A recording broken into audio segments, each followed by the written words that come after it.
The story kicks off in a noisy workshop where Bernie, the blonde kid, could barely contain his joy because his project was finally finished. He figured it would make life way easier for everyone around him. Then he saw it.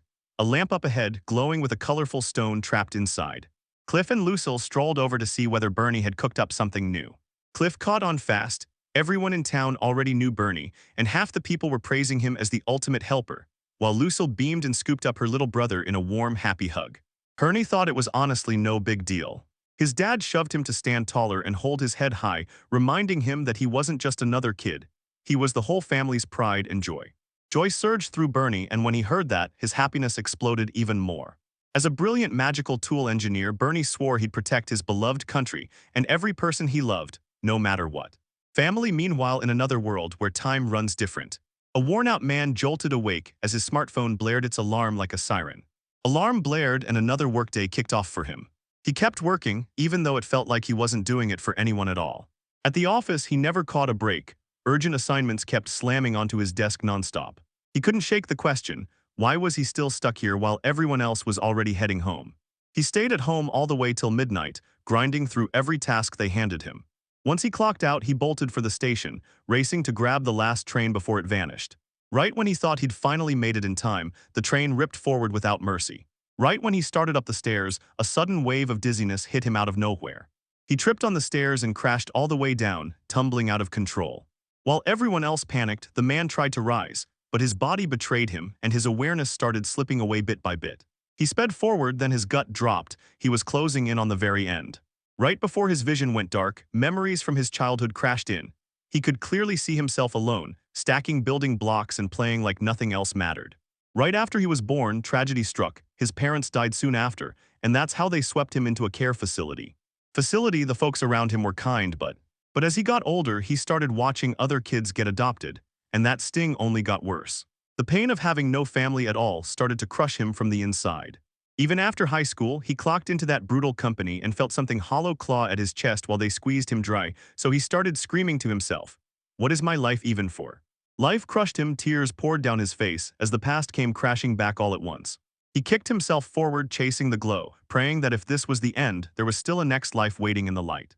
He prayed he'd be born into a loving family. Someone would finally teach him how to care for a kid just like him. As he lunged toward the light, it hit him slowly, painfully, just how aware he'd become. He blinked awake and realized someone was calling him Bernie, then froze in confusion when he looked down and saw his chubby baby cheeks. His mom told him it was time to chug his milk. Confusion hit her hard as she scooped him up. His dad leaned toward Dorothy and asked if he could feed the baby, sure their little one would love it. He tried to blurt out, "Am I in a hospital?" But all that slipped out of his mouth were tiny, helpless little cries. He froze, unable to get words out, while a woman gripped him like a lifeline.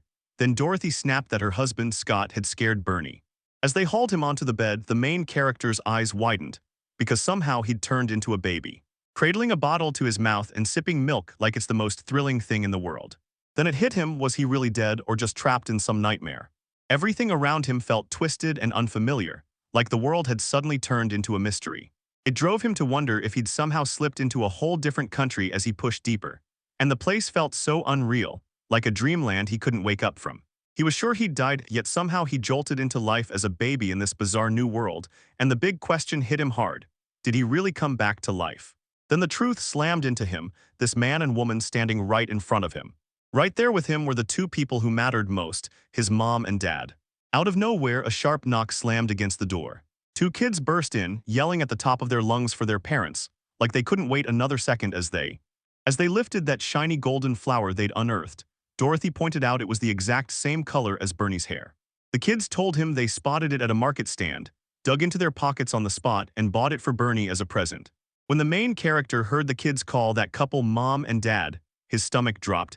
He instantly mistook them for his older siblings. Even so, that flower was only one small gift among a whole mountain of them. His older sister leaned right in and snapped at Bernie, "Pay attention, this matters." She froze in place, raised her hands toward him, and whispered a blessing. And then radiant light erupted into fluttering butterflies that swirled through the air around her. As he soaked in the calm yet electric atmosphere, he couldn't shake the feeling. His sister had definitely spun a spell. With that spell complete, she snapped her decision like it was final, and wished Bernie a future packed with lasting joy. Dorothy and Scott nearly fell over when they realized Lucille could already cast blessing magic. She even said she'd grinded hard to learn it the day before, just for Bernie. Her older brother, Cliff, snapped that she was selfish for wanting to impress Bernie all by herself, and that he wanted a turn too. Lucille fired back that Cliff could handle a sword, but practicing indoors wasn't safe. Cliff told Bernie, "Don't worry, I'll show you my sword skills later," and then vowed he'd keep him safe no matter what happened.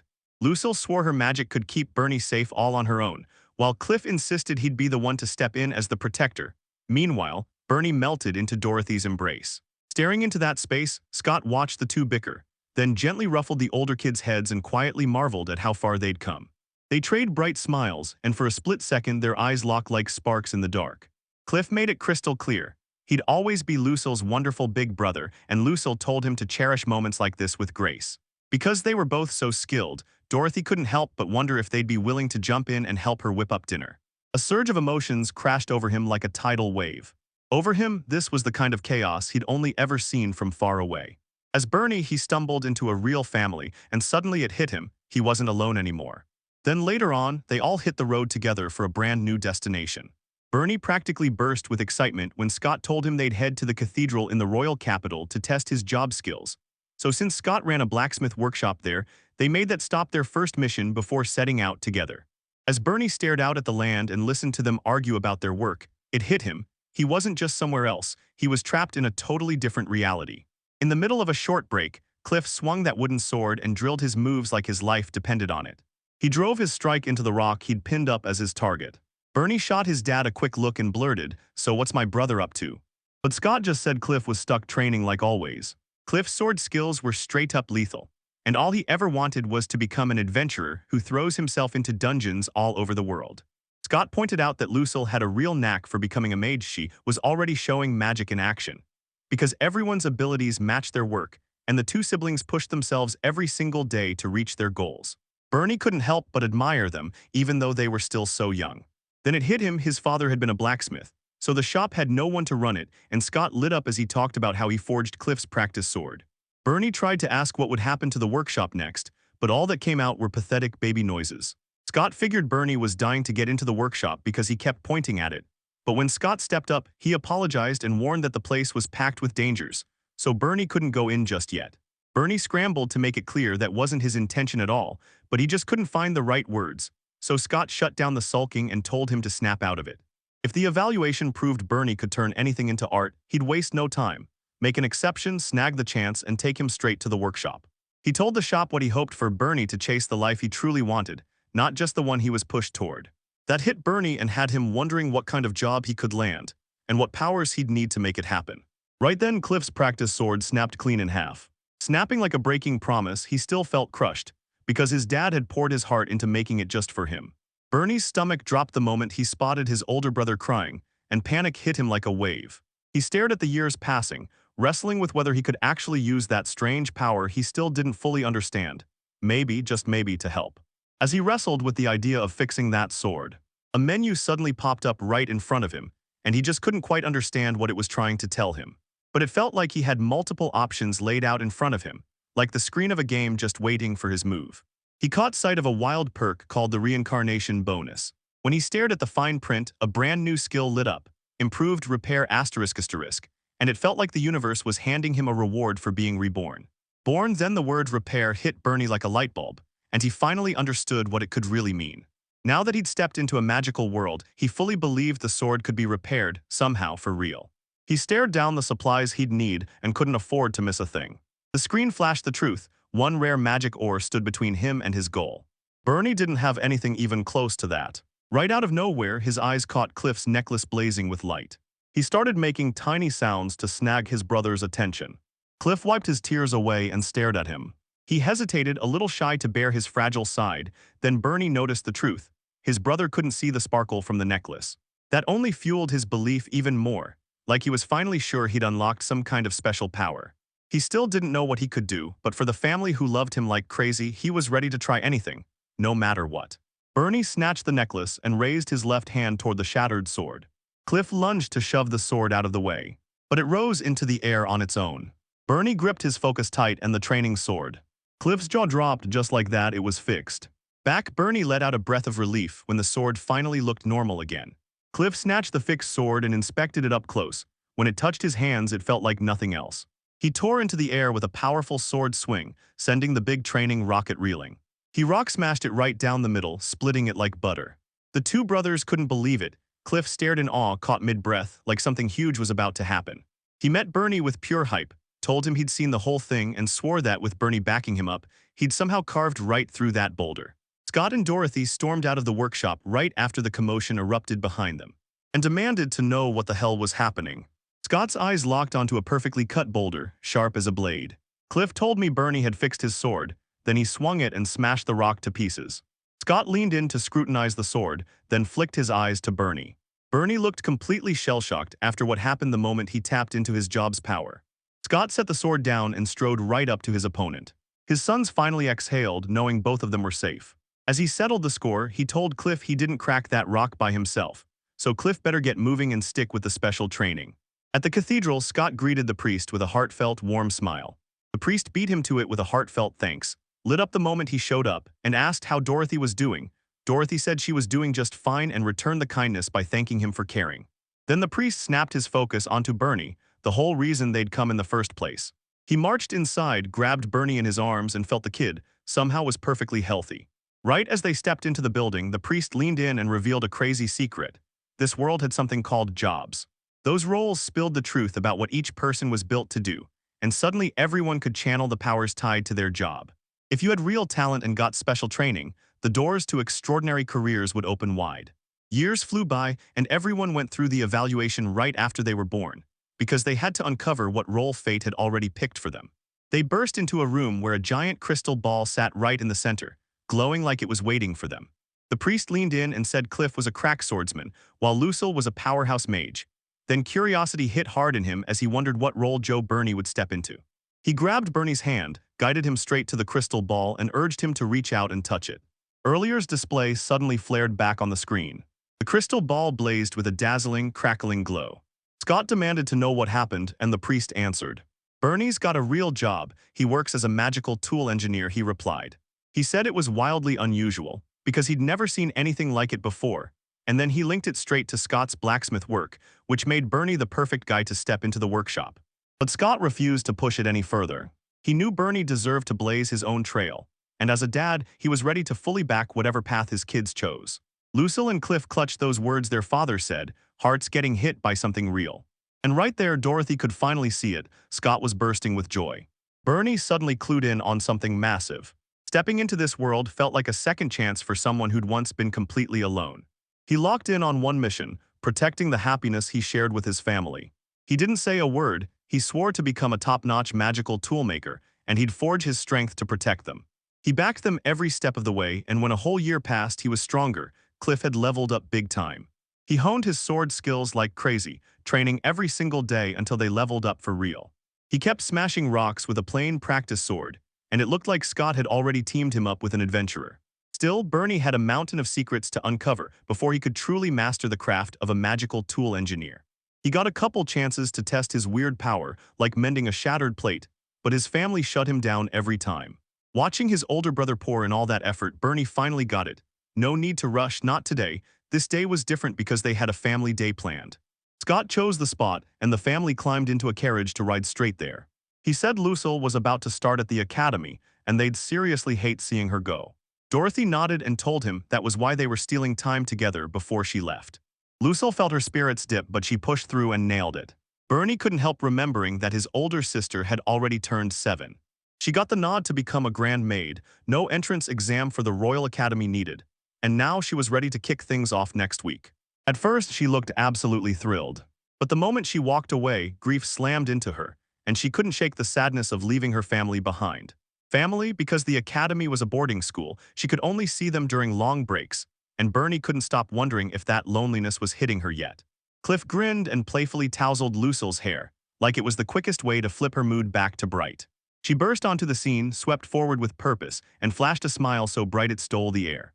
Bernie finally felt the weight lift off his shoulders. Relief hit him hard, and he knew he had. He had this brilliant idea for later, and couldn't wait to make a ton of unforgettable memories with his sister.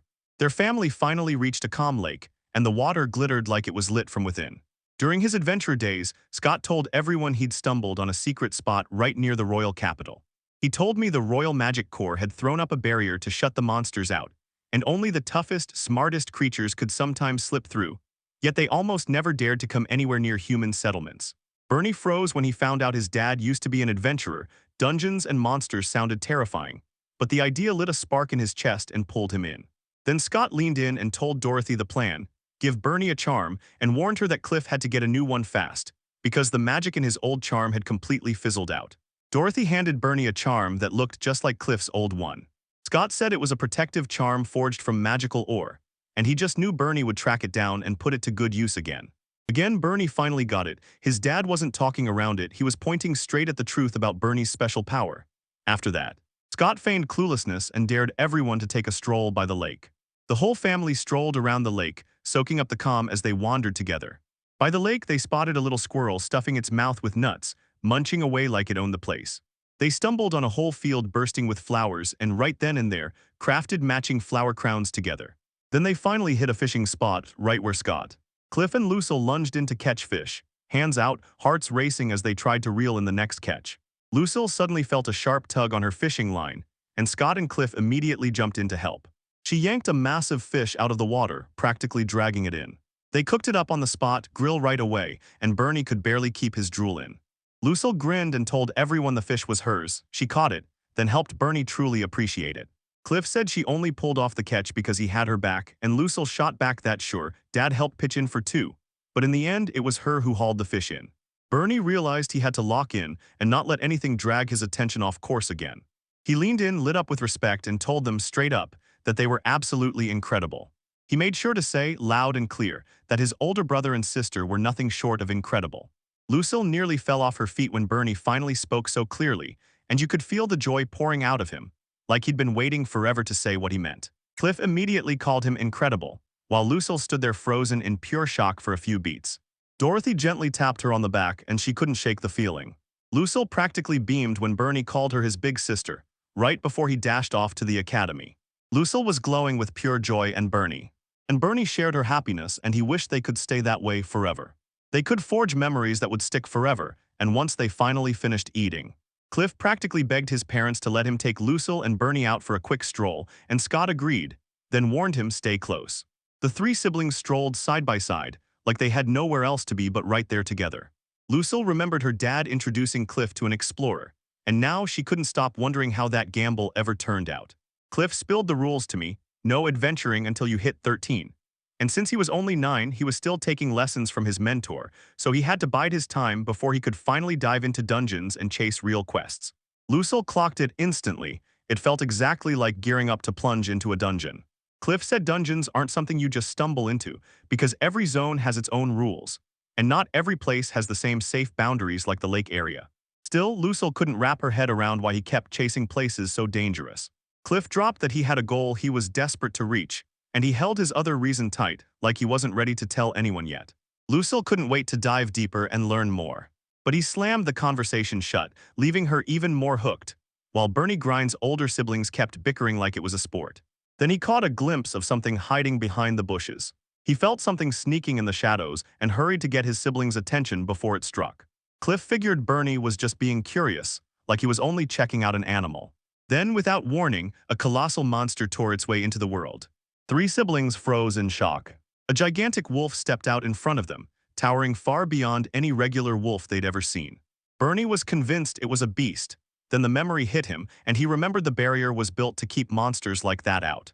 Lucille pulled Cliff aside and begged for what to do next. Cliff told her to stick like glue to his side and not let go of Bernie. Panic hit her hard when it looked like he was about to square up against the e-creature. Cliff promised her he'd keep it busy, then shoved her into motion, grabbed Bernie and run straight back to their parents.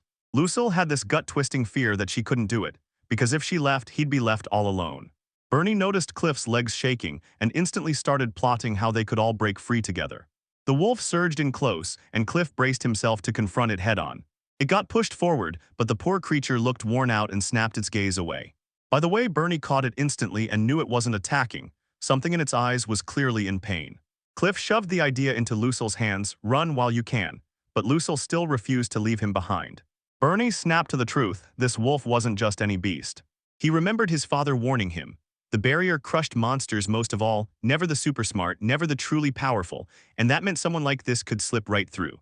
And if they were smart, they'd have found a way to reach it right then and get it to talk. Then Bernie's magic stone charm erupted into a blazing, intense glow. Right on the edge of it, the hovering screen tracked every single move around it like it could sense the whole scene. He saw his shot to break free from this mess and take advantage of the moment. He snatched up his scarf and fused it with the magic stone like it was about to unlock something huge. That blinding light snapped his older sibling's attention in an instant. As soon as her scarf's glow died out, Lucille froze, completely stumped by what had just happened. Bernie let out soft little baby noises, sweet and calm. Cliff somehow figured out Bernie was begging them to wrap that scarf on the creature, and Bernie answered with even more baby babbles, while Lucille hovered, ready to step in, because she feared it could be dangerous. But Cliff felt his nerves ease because Bernie kept that monster totally at bay, leaving them completely unthreatened. As Cliff closed in on the wolf, he threw down his apology for swinging at it earlier, then promised, straight up, that he wouldn't lay a blade on it as long as it stayed calm. To prove he meant it, he begged the wolf to rap on the scarf. The wolf crouched low, silent as a shadow. Cliff flashed a grateful smile and told everyone the scarf he was wrapping around the wolf was handmade by his younger brother. The wolf nodded and grinned. Yeah, that's actually pretty good. And when Cliff heard it approved, joy lit up his face. Then the wolf stepped forward, declaring, "I'm Albaros, the holy creature," and demanded to know if they'd listen to his plea. Cliff tried to answer the request, but then his eyes snapped to something totally weird. He and the crew couldn't believe their ears. Turns out the talking wolf wasn't just a fluke, it was magical the whole time. Albaros realized the scarf was making his words crystal clear, so he spun toward Bernie and demanded proof. Bernie was over the moon that his translator finally worked, but his curiosity sparked as he wondered what that mysterious creature was truly after. Lucille hurried over and asked Albaros if he was all right, because the pain on his face screamed that something was seriously wrong. Albertus admitted he'd gone sick and bolted to the lake to recover, but his body betrayed him, not listening to a thing, and he demanded, "Do you have any potions with you?" Lucille whispered that it had to be some kind of magical toxin, and Cliff couldn't stand it. He demanded to know what she meant. Lucille called it a toxin that cursed a person's magic from the inside, and once it took hold, they'd slowly start losing control of their own body. She warned that a magic poison could strike out of nowhere, or it could be brewed just from the stuff lying nearby. Cliff blinked, and then the weight of it all hit him. Lucille demanded they race to tell their father so he could alert the Royal Magic Corps right away. Before she did anything, she ordered Albaros to freeze in place. Still, she pulled him into a tight embrace and poured her magic into him, sealing his wounds as he healed. Albaros poured out his gratitude and said he was finally feeling better. Cliff was stunned to watch her cast healing magic, and Lucille admitted she hadn't mastered it fully yet. She just learned the basics so she could step in when her family needed help, and Cliff couldn't help but call her incredible. Albaros shot them a heartfelt thank you and asked, straight up, if they wanted anything from him in return. Lucille snapped into action and invited the magical creature to stay with them, and Cliff and Bernie were left totally stunned. Bernie figured Lucille had cooked up a clever excuse, but she only wanted one thing, bring home a pet dog and make it her own. The rest just froze in stunned silence, and Cliff couldn't stop noticing that. They clocked that Albaros wasn't a dog at all, he had his own wants, and to everyone's shock the moment they said it, he leaned in like, "Yeah, I've been wondering what life with humans feels like." Soon the siblings begged Albaros to come with them, then turned to their parents and asked if they could bring him home. Scott even shot his wife a look, waiting for her take. Dorothy blurted out, yes, because she figured it would spark real good vibes in the workshop, but Bernie nearly fell apart. He couldn't believe his mom was trying to turn a sacred creature into a mascot. Right then, Cliff started calling Albaros Al as a nickname. Now Scott's curiosity flared as he stared at the scarf Bernie had painstakingly crafted. He figured Bernie must have poured his heart into taking care of his older brothers and sisters. Years later, he scooped Bernie up and poured out his gratitude like it was burning in his chest. With everyone backing him, he realized he couldn't keep Al out of the family any longer. So Al stepped in and said it was his way of showing gratitude for all their support. That court day, right then and there, he swore he'd guard them with his life, staying by their side as family. Time kept racing forward and the family grew bigger. Then Lucille stepped into school life. At the school, Cliff just kept hammering away at his sword practice over and over. Bernie kicked his training into overdrive, sharpening every single ability he had. They chased their own wild paths, digging in until their biggest dreams finally became real. In a grand house, word spread that the long-buried magic poison's original cause had finally been wiped out. But even so, eerie whispers still hinted it could creep back someday.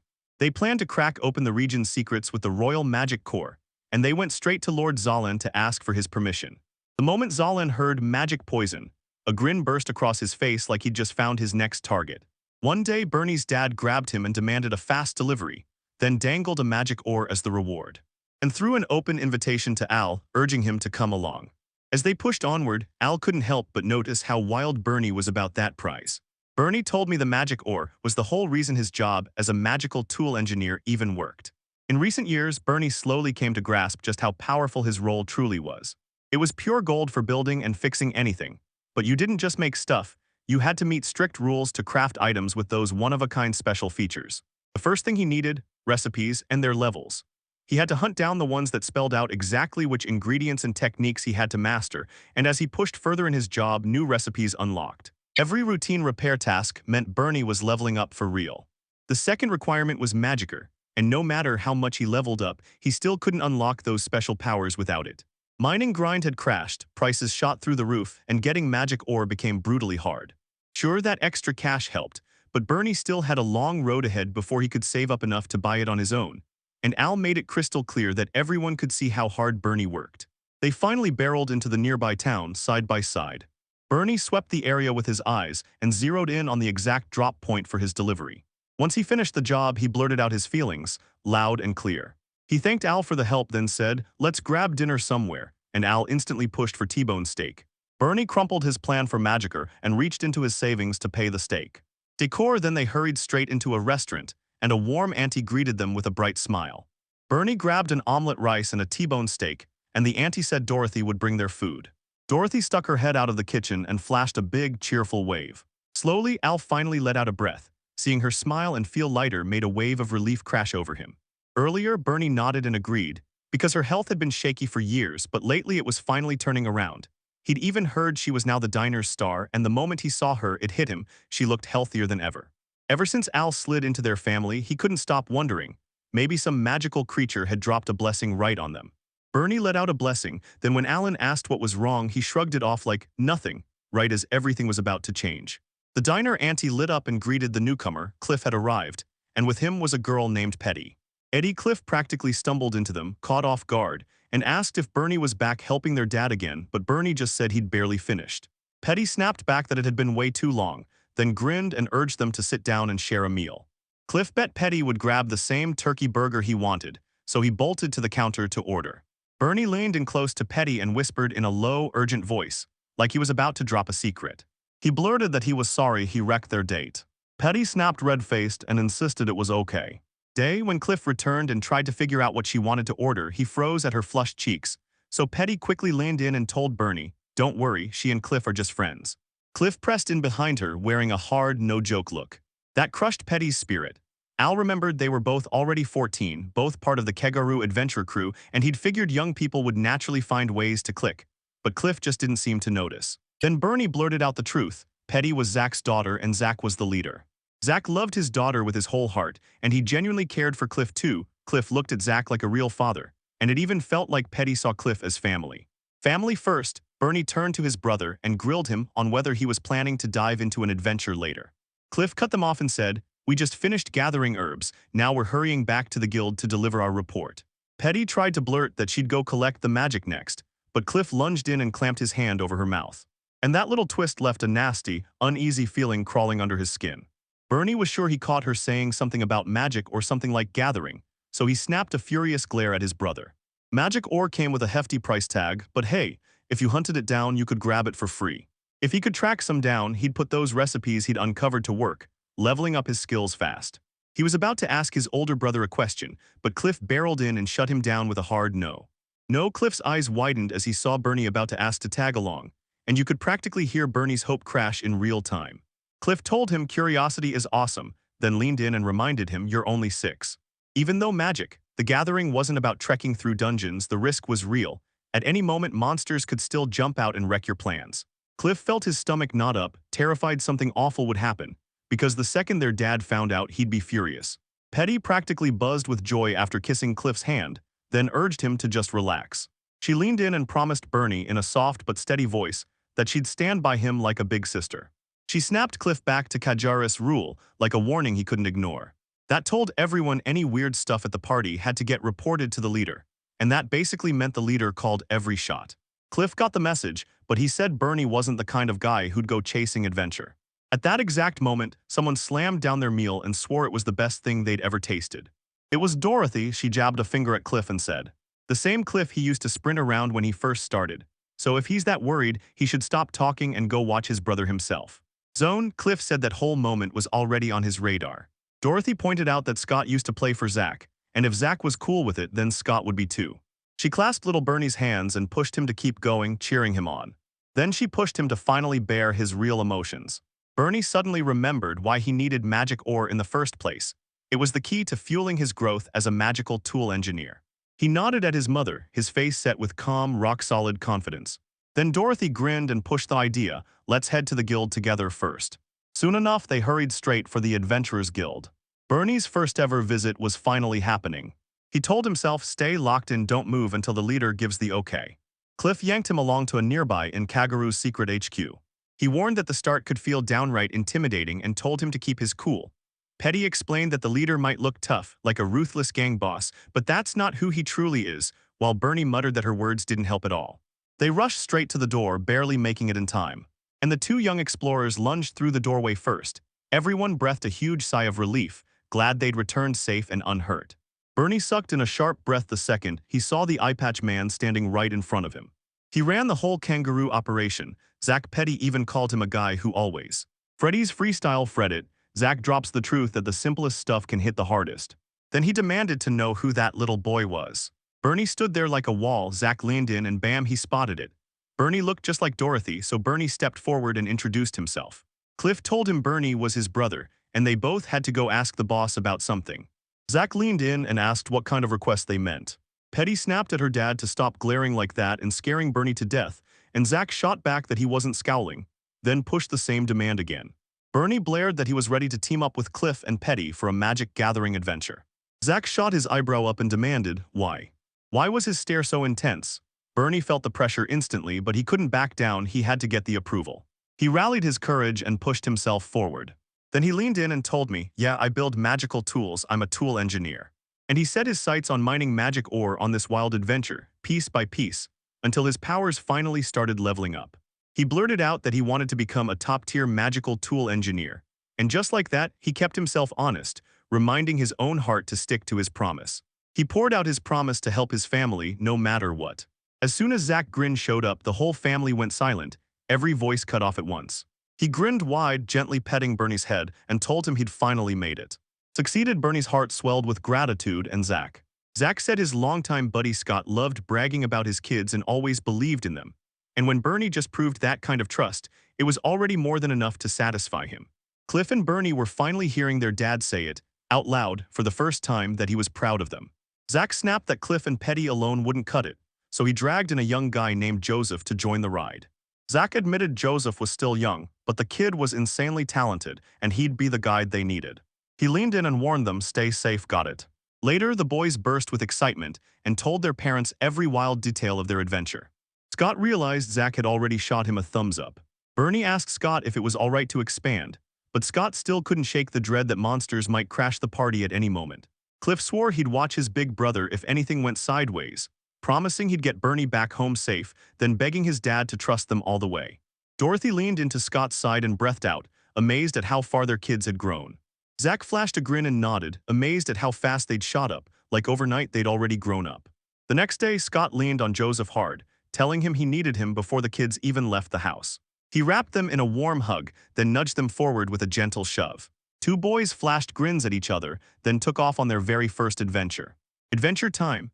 Joseph took the reins and told everyone they'd reach Rodney Valley in 2 hours, the spot where that magical ore was hiding, so he pushed them to grab a break while they still could, and Cliff nodded along, grateful for the heads-up.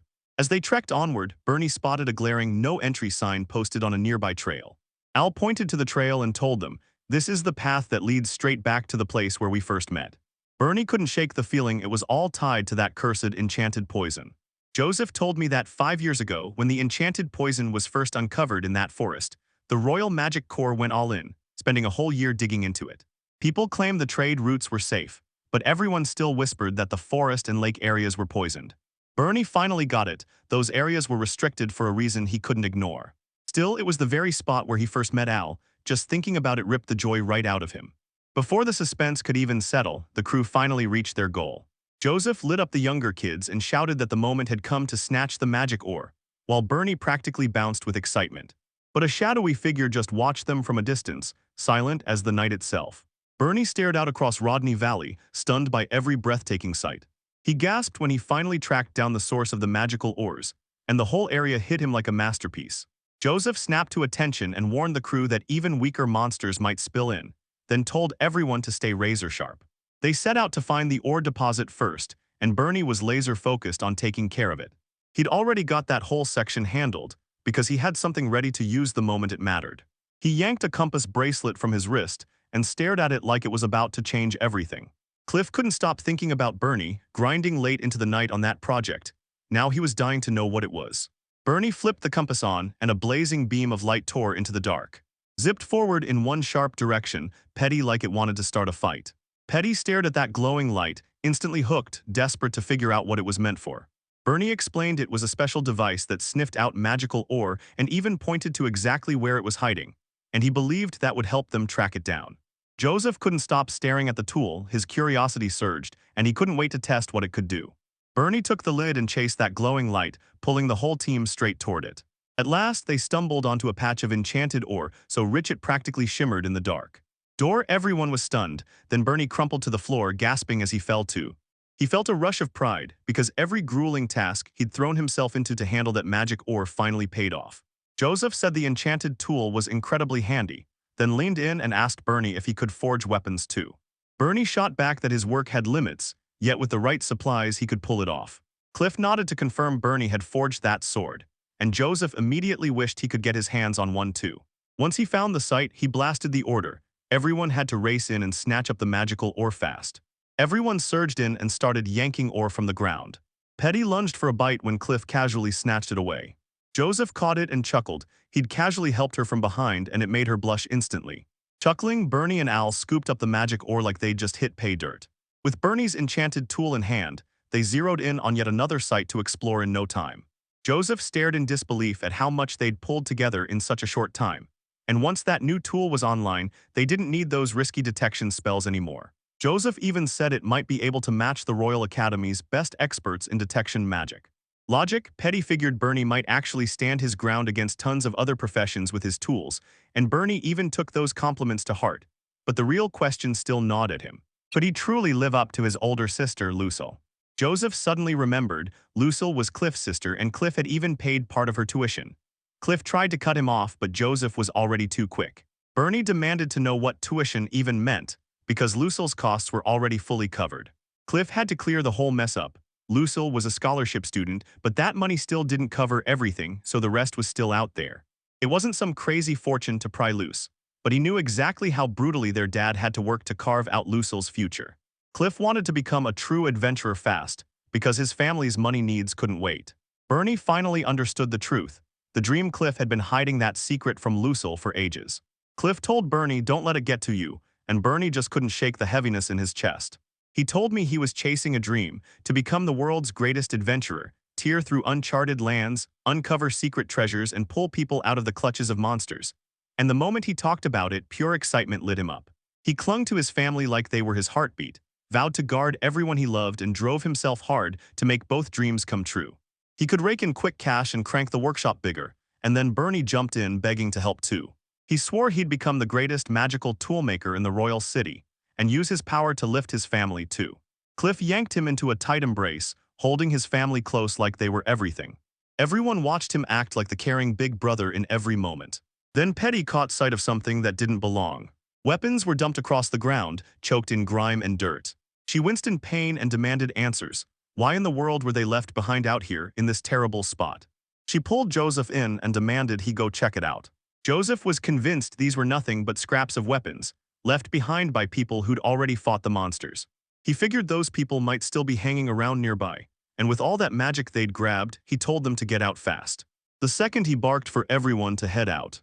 Al growled through his teeth, sensing something lurking just out of sight nearby. Joseph barked orders to everyone to get ready, then yanked his sword free. Sword in hand, Cliff and Petty didn't waste a second. They rushed in to back him up right away. Bernie scratched his head in total confusion, trying to figure out why everyone was acting so insanely weird. Suddenly, a hulking, gorilla-like monster erupted from nowhere and slammed the ground right where they'd been standing seconds ago. Everyone barely slipped out with their lives, narrowly escaping and getting out. And Al shot over to Bernie and yanked him out of danger. They froze, staring in shock as that raging monster roared straight at them. Joseph's nerves shredded as he stared at it, wondering why that creature had shown up. The monster tore through everything in its path, smashing everything it could reach. Al urged Bernie to climb onto his back because they had to leave right now. Joseph shot back that they'd take care of the monster themselves. With the beast still roaring at their backs, he and the others urged Al to get out while they fought it tooth and nail. The monster took a brutal hit, but it didn't stay down. It snapped back with a swift, vicious retaliation. The creature shot forward and raked Joseph with razor-sharp claws. Right then, the monster's wounds flared up and started sealing shut before his eyes. Cliff launched himself over the monster's head and screamed at the others to stop it from crawling back up. The monster locked onto him and ripped forward with a brutal strike. It slammed into him and sent him skidding toward the cliff. Then everything turned into a wild little brawl. She tried to stand up for herself, but they shut her down fast. He shoved him down and they crashed into the dirt, tumbling hard. Bernie's nerves were on fire for both of them, like something awful was about to snap. Joseph hurled a smoke bomb at the creature, and instantly its world went dark and blurry. He ordered Cliff and Petty to snatch Bernie and Al and hit the road. No hesitation, just a full-on sprint to escape. Forward, everyone froze, completely thrown off, and he barked, "Do it this way." He pushed straight toward the royal city, hunting for help, and promised to hold that monster off until they came back. Petty begged them not to leave, insisting he wouldn't make it alone, and Cliff nodded along, ready to step in and help too. Joseph leaned in and told them, "Be smart, make the right move." He told them it was the elders' job to guard the young ones, so the leader picked him to stick with them whenever danger like this shows up. He shoved them forward before the smoke could clear, and suddenly they had no choice but to obey. Joseph stepped up to the beast alone, no backup, no safety net, just him and the monster. Everyone sensed he meant to die alone, and Bernie knew it too. If they dragged their feet, Joseph's resolve would crumble. Still, Bernie refused to leave a fellow soldier behind. A chunk of the cliff gave way, crashing down and sending. Bernie watches rocks crash and tumble down toward him. Al slammed himself in front of him, blocking the shower of falling debris. He said the creature was a weird, terrifying type that would wipe the floor with him the second he tried to fight, while still protecting everyone. Safe, he grabbed Bernie's attention and demanded an answer: run now or keep fighting. Bernie's special tool flared to life, blinking out a clear signal that something was there. It shot out something hidden under that freshly exposed cliff, and the light blasted bright enough to sting your eyes. Right, and that twist had Bernie convinced it wasn't normal magic at all. He just knew this had to be powerful magic, and the second that thought hit, inspiration exploded in him, so he started crafting something that could flip the whole situation. He swept the area with his eyes and spotted the abandoned weapons lying there. He leaned in and pushed Al to move, right now. Al shot forward, slammed into the creature, and drove it toward a nearby cliff, then pinned it there with raw strength. Bernie snapped his head toward Joseph and asked, "Can you keep that monster occupied for 3 whole minutes?" Joseph snapped, demanding they leave, like they couldn't stay another second. Bernie grabbed his hands and reminded him, "Hey, you're not done yet, because your skills as a magical tool engineer are still right there waiting to be used." He told Joseph they were a team, that he couldn't face death by himself, because every single one of them would make it back together. He leaned in close and pushed Joseph to trust him with everything. Bernie's totally unexpected burst of emotion blindsided everyone. Joseph let out a chuckle, but Bernie snapped in fast, saying this wasn't something to laugh about, and Joseph nodded right along. He finally got it. If he couldn't trust his friend, the world would label him as weak. He prayed Bernie could forge him a real, no-joke weapon the moment they rolled back into the royal capital. If things started going sideways, he told Bernie to drop back with Al, then demanded Cliff and Petty back him up. Joseph and the other one both nodded at the same time, locking in their agreement. Joseph leaned in and offered Bernie 3 minutes. Everyone raised their swords for him, while Al stayed on the monster's tail, keeping it locked in place. Busy, Bernie practically shouted that he'd team up with Al to build a magical device, and demanded everyone give them 3 minutes. Joseph ordered Cliff and Petty to fall into formation with him, and strike the moment the enemy's attention got locked on Joseph. Barely any time passed before Bernie snapped and summoned Albec. As Al strode back, he leaned in and pumped Cliff up, telling him to trust himself and believe he could do it. Cliff just nodded like that was all the answer they needed. 3 explorers sprinted ahead, chasing something they couldn't afford to miss. Bernie shouted at Al to snatch that powerful magic ore right out of the rock wall. He lunged for the dusty weapons right beside him. As he watched Bernie tear into the fight, Cliff couldn't believe he had to lean on his tiny younger brother just to crawl out of this mess. He felt utterly broken, furious at himself for failing to keep his loved ones safe. Then he saw Bernie wobble under the weight of those heavy weapons, barely managing to stay upright as his balance started to slip. No matter what hit him, Bernie's unshakable gaze never wavered. This finally made Cliff realize this wasn't the time to quit. He twisted aside at the last second, dodging the creature's blow, and he snapped back to why he trained in the first place every single day for one reason. It was all for the. He'd do it all for the people ahead of him, his loved ones, and the fearless explorer he'd always dreamed of becoming. In the darkest moments, he never let hope die, and he stood his ground no matter what. Cliff snapped his blade into the monster's eye with pinpoint precision. He refused to stop chasing his own possibilities. The creature was stuck in the dark, and Joseph snapped out that Cliff screwed up by going solo. But then he still praised him, turned to Petty, and ordered her to strike next. While the others fought the creature tooth and nail, Bernie rushed in, grabbing up whatever he could get his hands on. Suddenly, a magical stone dropped right into his hands like fate had just struck. "I'll throw it down right on time." Bernie stared in shock at the blinding glow pouring out of that powerful magic ore. Then he dove straight into the weapons, mixing everything together with ruthless precision. The beast ripped through the air with razor claws, then blasted a thunderous roar that shook everything. Then it bolted straight for Cliff. Bernie snapped his name with worry in his voice. Cliff remembered Al's words, "Trust yourself," and felt that faith slam back into his chest. To his shock, he went straight for it, slammed his sword to halt the monster's strike, and snared its claws right in the blow. That impact shoved him backward, right as the other two closed in, slid to his side, and helped him fend off the claws before it could get him. The three of them teamed up and heaved with everything they had, pushing that monster back. But in the blink of an eye, they got crushed, and their weapons shattered at the exact same moment. Then the monster clobbered them with a vicious punch, and everyone crumpled to the ground. As they sprawled there cold and broken, their shattered weapons scattered all around. The creature flashed a grin and started hunting for Bernie. But Cliff couldn't spot him anywhere, so he told the creature through clenched breath that getting defeated like that was a damn shame. As Bernie blasted above the beast, he knew he had to seize this moment. No way was he letting it slip. Cannon braced on his shoulder, he lined up the shot, snapped his aim, and blasted the creature below. The creature froze in place, totally thrown off. A blinding beam tore straight through its chest. A split ripped open along its body, and it slammed down onto the ground with a brutal, bone-jarring thud.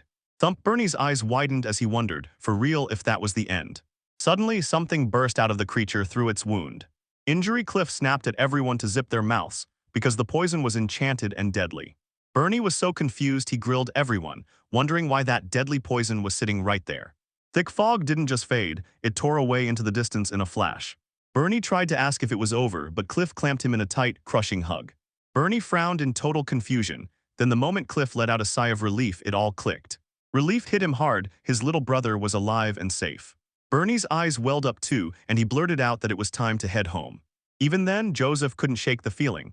Something was seriously wrong the moment a freaky monster crashed in, and magical poison tainted a place that was supposed to be safe. For now, all that mattered was one thing: staying alive. In the nearby woods, a hooded man with striking earrings scowled, clearly crushed by what had just happened. The whole thing in Rodney Valley finally came to an end. They decided to shut down the entire valley inside the woods, blocking every way in. Cliff, Bernie, and Al trudged back home and worry clawed at their faces. Instead of snapping at them, Scott and Dorothy stepped in and wrapped them up in a warm, friendly hug. They're chasing one thing only: getting back to that peaceful routine they miss so bad. Bernie forged a brand new sword and handed it to Joseph and Petty. And then he rolled up to the diner and spilled their whole story to everyone there. One day at the diner, he walked in and the place was weirdly, eerily silent. It was lunchtime, but the wait stayed eerily quiet. The waitress leaned in with a grin and joked that she'd saved that spot for Bernie again, like he was the only customer in the whole place. She told me that ever since Bernie and the crew got attacked, everyone just stopped showing up, and it had been a while. Bernie remembered how so many of their customers weren't just shopping, they were full-blown adventurers. And I verified that a bunch of folks had packed up and left the royal capital, because once the Rodney Valley got shut down, they couldn't mine magic ores safely anymore. Adventure-dependent stores were getting clobbered hard, and their customers just weren't showing up. Bernie and Al's hearts sank the second they heard that. He blurted out, "I'm sorry," for bringing up something so heartbreaking, then asked if they wanted to grab some food. On their way home, I'll be like, what if anyone was still probing the magic poison? By the time its danger slammed into the royal capital, fixing it was anything but simple. He racked his brain for some way to make a real difference, and Al just kept wishing there was a reason for adventurers to stay in the city a little longer. When they finally reached home, they spotted the crowd swelling outside. Scott scanned the crowd and knew this was the perfect moment to make his move and head back. Bernie demanded an update on what was going on. The explorers had to know, was it really Bernie? And they pushed harder, begging him to whip up weapons for them too. They said Joseph at Kaguru filled them in on everything about him, and that his weapons were the absolute finest you'd ever find in the royal capital. Bernie grinned at that, and then bam, everything clicked in his head. If the weapons he forged started selling like wildfire to adventurers, then more and more would flood into the capital just to get their hands on them. If that went down, it would skyrocket the workshop's growth and help. He stepped in to help his father, and he finally realized he could make a real difference by becoming a magical tool designer. He went to his dad and begged him to let him take control of the job. He swore he'd take full control and forge the weapons for everyone himself. Scott lit up with pride and ruffled his son's hair with a gentle grin. Then he stepped in, offered help, and asked one thing: was Bernie ready? Because things were about to get wild. The explorers blurted out their requests in excitement, but Bernie snapped, telling them to settle down. At the very same moment, a cloaked stranger slipped into the academy and closed in on Professor Evans. He was an ecology expert, and for years he hunted magical toxins, studying them like the fate of the world depended on it. The hooded man told Evans the enchanted poison might have gained a whole new power. Evan couldn't stand the suspense and blurted out, "What is it?" with pure curiosity. The man flashed a grin as his signature earrings glittered, and yep, it was the very same guy from before. He snapped his gaze to the window and saw Lucille on a bench, laughing with a friend, and then he called Evans over, asking him to help with his experiment. It had been a while since everything went down in Rodney Valley, but Bernie could feel things spiraling downhill fast. The streets and shops looked lifeless, empty, dull, and like the whole town just went silent. Bernie knew all he could do was give it everything, and Al was right there thinking the exact same thing. They stormed into Kaguru's base where Joseph greeted them with a huge, warm smile. Bernie handed Zach everything he asked for. Zach thanked him, then pitched a quick little activity before he headed back out. Joseph stepped back and pointed it out. Bernie's weapons were flying off the shelves, and half the adventurers in the capital were itching to grab them, not just Kaguru's crew. Team Bernie lit up with gratitude for everyone's support, but Joseph noticed something was off and asked why Bernie looked so upset. Bernie said the royal capital felt totally abandoned and painfully still, and he insisted he couldn't coast anymore. He had to push himself even harder. Joseph nodded at Stanford and said, "Ever since that day, fewer adventurers have been flocking to the capital." Zak snapped at Zalin, claiming he was overreacting and turning whole areas off limits. Bernie demanded to know if Minister Zalin was the one who pulled the plug. Zach confirmed it without hesitation. He invited them over, and then told him straight up that the minister had always hated adventurers using magicka, seeing this as the perfect chance to make trouble.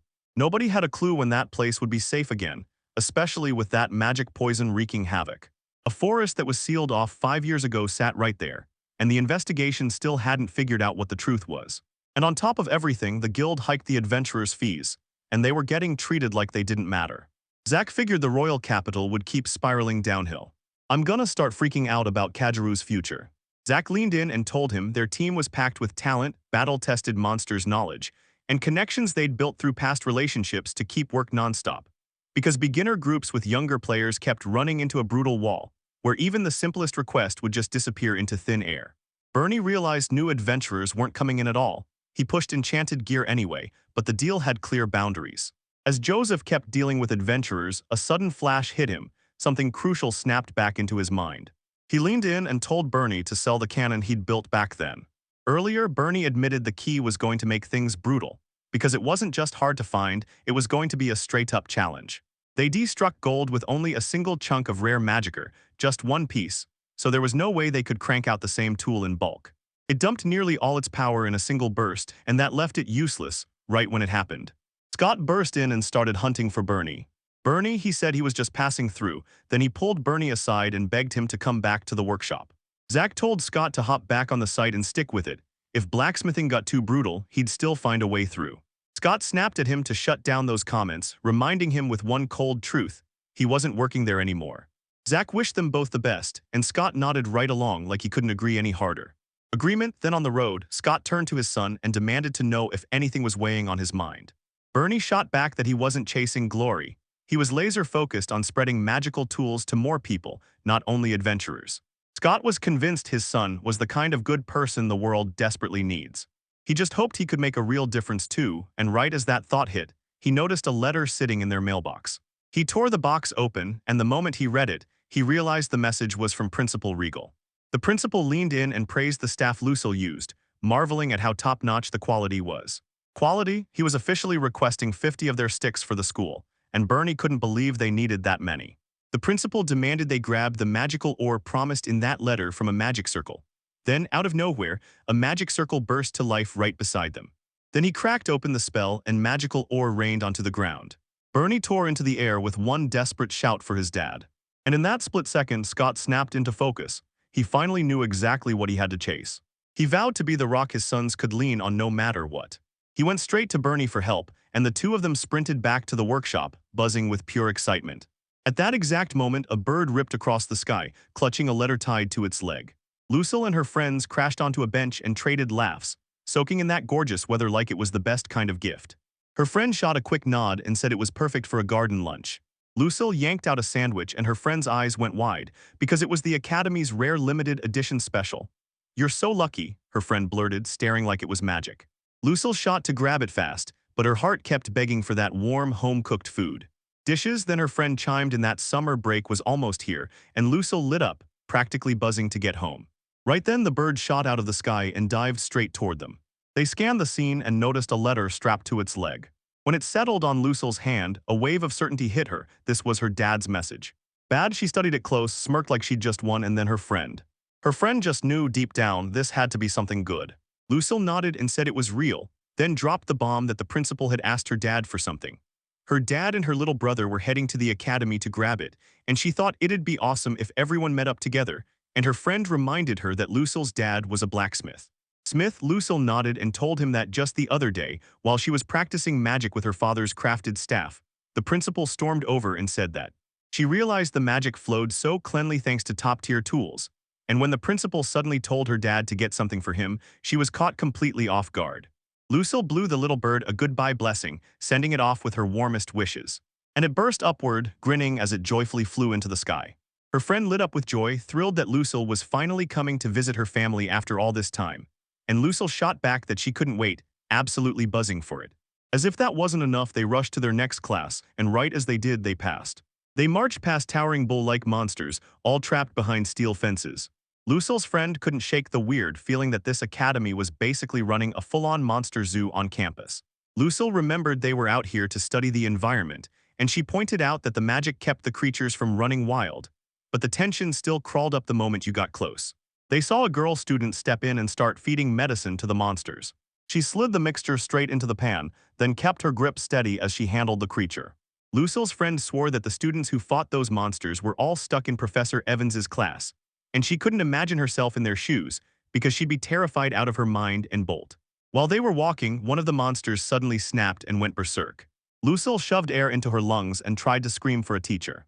But the girl from before swung her spell and wrapped the beast in calm, soothing it with slow, gentle breaths. Lucille and her friends stared, mouths hanging open, completely blown away by what they were seeing.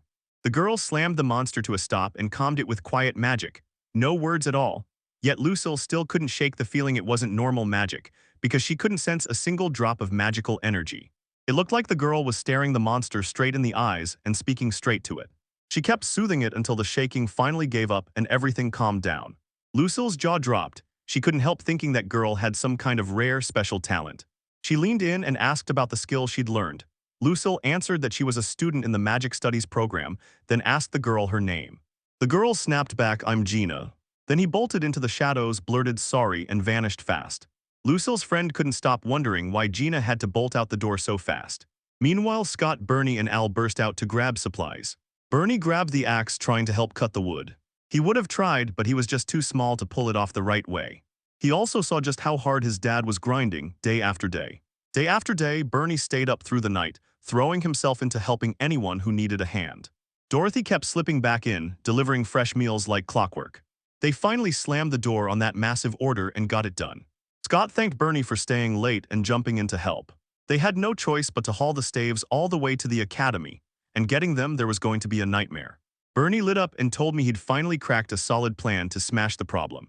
He stumbled on a recipe that demanded a giant leather bag, a pile of metal tools, and chunks of magical ore.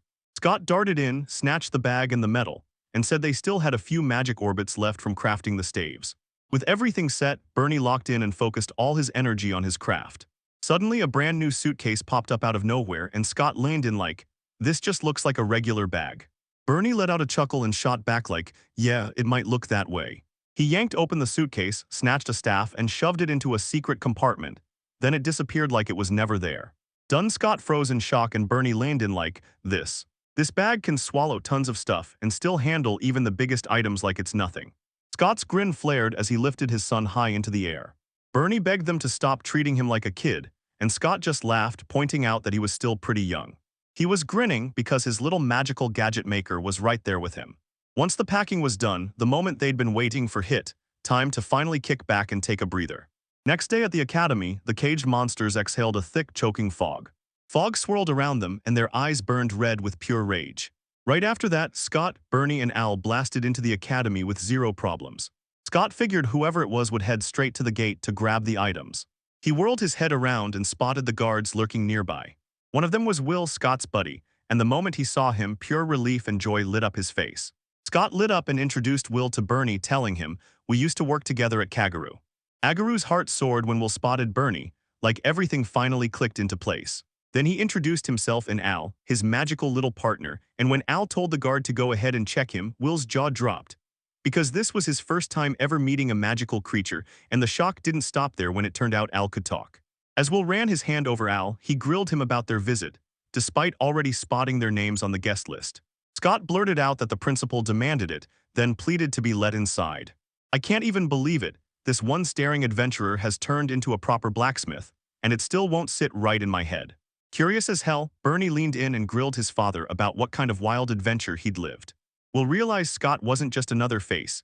Nearly the whole royal capital knew his name because he was a real gifted adventurer, and that's when Will chose to leave, convinced his own abilities were chained. While Scott stepped down to earn a steady income for his family, Will couldn't help but respect that choice. Bernie had no clue his father sacrificed everything for their family. Still, Will couldn't ignore it. Scott looked way healthier and stood there with a new, rock-solid confidence he didn't have before. Scott told Bernie he'd march the staves straight to the principal and urged Bernie to catch Lucille first. Then he asked Will if that plan worked, and the guard confirmed it. Then Will watch as they step into the academy. Out of nowhere, the hooded figure slipped in behind him. Inside the academy, Bernie gaped in shock at just how wide and roomy the place felt. Alan asked Bernie if Lucille had finally sent word about where they were supposed to meet. Bernie scanned the fresh note, then smiled and said lunch was happening in the garden, because the message even came with a map to guide them straight there. Out of nowhere, they looked over, and there it was, people staring right at them. Bernie had already told their friends everything back in the royal capital. And to anyone who didn't chase thrills, Al could look like nothing but another monster, plus, he totally understood why they'd see it that way. So yeah, Al was still family, and it just didn't sit right watching someone you love get judged like that. Suddenly, Al bolted in and planted a quick lick on Bernie's cheek. A gentle touch on his cheek like a whisper that said, "Don't stress, you've got this." In the garden, Gina couldn't shake the guilt gnawing at her for leaving the girls behind, because deep down she knew this was her shot to finally break through and make new friends. She remembered how they'd caught her talking to the creatures, and then still pushed to reach her anyway. As she sat there, she spotted Bernie and Al stride past, trading words so intensely it looked like they were locked in a secret conversation. She froze, stunned by what she was seeing. Then the two of them plopped down beside her, because this was the biggest, most open space they could find. Gina's stomach dropped when the thought hit her, what if there was someone out there just like her? She blurted out to Bernie, "Can you talk to animals?" Bernie said it wasn't magic at all, just a special device that translated everything. Later, the second Gina heard it, her excitement instantly fizzled out. When she asked, Bernie swore up and down that she could truly talk to animals. Gina nodded along, calling it an oddball gift, and told him how everyone always labeled her a strange kid, because she only ever talked to animals. Bernie couldn't stop herself from asking why they felt that way, because her talent looked flat out incredible. Wow, Gina lit up and told him how much she appreciated his thoughtful words. She told me she grew up in a remote rural backwater with 0 kids her age, so the only friends she could find were the village animals. She tried to reach out to people at the academy, but the other day someone came up to her, and panic hit so hard she bolted away, convinced she was completely out of luck. Bernie pointed out how she strode right up to him and Al with confidence, and the way he saw it, her kindness was real, not put on. His mind, Gina stared at his face in close detail, and the words he said completely caught her off guard. Then it hit her he was someone she knew all along, and right that second, a voice in the crowd screamed Bernie. It was Lucille. Gina remembered her instantly, the same girl who had stuck in her mind from that moment. This snapped in Bernie's mind. Gina wasn't talking to him at all. She meant his older sister. Lucille blurted out how badly she missed them, then wrapped Al in a tight, tearful hug. Gina couldn't wait to learn whether Bernie had messed up in the Rodney Valley, so she tried to sneak away as quietly as she could. But he accidentally crushed a twig under his foot. That sharp noise made Lucille snap her head up and she demanded, "Is Gina with her brother?" Gina shook her head, just a coincidence. Bernie pulled her in and told her to join them for lunch, urging her to come along. Lucille nodded hard like yeah, and Bernie flan. Bernie shot Gina a quick hand sign like he was signaling a secret. She finally snapped and said yes. They all crammed into the garden and Bernie slapped out, "All right, time to open the lunchbox." Lucille blinked in total confusion because he wasn't holding a single thing. Then Bernie blindsided him, yanking a whole basket of food out of his tiny bag like it was pure magic. Lucille realized it was an enchanting gadget, and she couldn't help grinning because their tiny magical tool creator was rock-solid dependable. She couldn't believe her luck when she found a whole lineup of fresh, mouth-watering sandwiches. Bernie relayed their mother's message to Lucille, urging her to show up for the meal and make sure she took care of herself. Lucille felt their hearts stir, and she urged them to start eating. After they were done eating, Lucille and Gina leaned in close and spilled the real reason. Professor Evans had specifically singled Gina out to deal with the monsters. Monsters, Gina spilled that the professor basically told her, "Your gift for talking to monsters won't help you much at the academy." Academy, Bernie saw it coming, because the place was basically a playground for monsters. Monsters. Al's nerves kicked in fast as he blurted out, "Do they ever turn aggressive?" Gina told them the monsters weren't just trapped, they were pinned down by a special kind of magic, and they'd even been given fresh medicine to calm their bodies and keep them thriving. Lucille couldn't believe it. This academy didn't just take care of the monsters. It shoved them into real research right in their own garden, growing medicinal herbs for experiments, and Bernie was already pointing them out.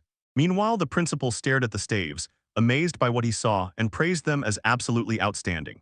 She counted the 50 and smiled, hoping Scott would team up with the academy again someday, and Scott swelled with pride, thrilled he could help her. The principal didn't hold back. She showered Lucille with praise for her incredible accomplishments. Scott couldn't stop himself. He had to know what she meant by that. "She told me Lucille's grades were insane, and she just snagged an award for snapping the winning streak in a practice battle." Lucille didn't just want to be some top mage, she wanted more, and the principal could see it came straight from her non-stop, unwavering dedication. Scott couldn't help but beam. His daughter was actually putting in the work. The principal leaned in, told him to breathe, and promised they'd take care of Lucille. Scott trusted her completely and stepped aside, giving her the space to take control. The moment he yanked the door open, a hooded figure snapped into view right in front of him. He snapped that he was way late, but he swore it was still totally fine. He slammed his fist on the door, and right on the spot, a bright glowing circle started to form. Scott demanded to know who the hooded figure really was. "He'll sprawl out there lifeless, soaked in his own blood." Blood? Then the hooded man blurted out that he didn't want to drag the principal or Scott into this mess. He called Scott by his full name, and then, right on cue, he dragged Bernie's name into the conversation too. Scott's blood ran cold, then rage flared, and he snapped, demanding to know how that man somehow knew both his name and his son's. The hooded man swore that Bernie had messed with him just recently. So he showed up himself right there in person and slammed out a spell. And then inside the academy, those trapped creatures began to swell and grow out of their bonds. The band's blast hit like a bomb, and the students nearby screamed in pure terror. Bernie and the others heard the cries come tearing through the air. A huge crowd of students burst into a sprint, scattering away in panic. They pushed everyone else to jump in, and Bernie couldn't help wondering what on earth was happening. Lucille spotted the students bolting out of the monster care center, and dread crushed her chest as she feared what that monster might have done.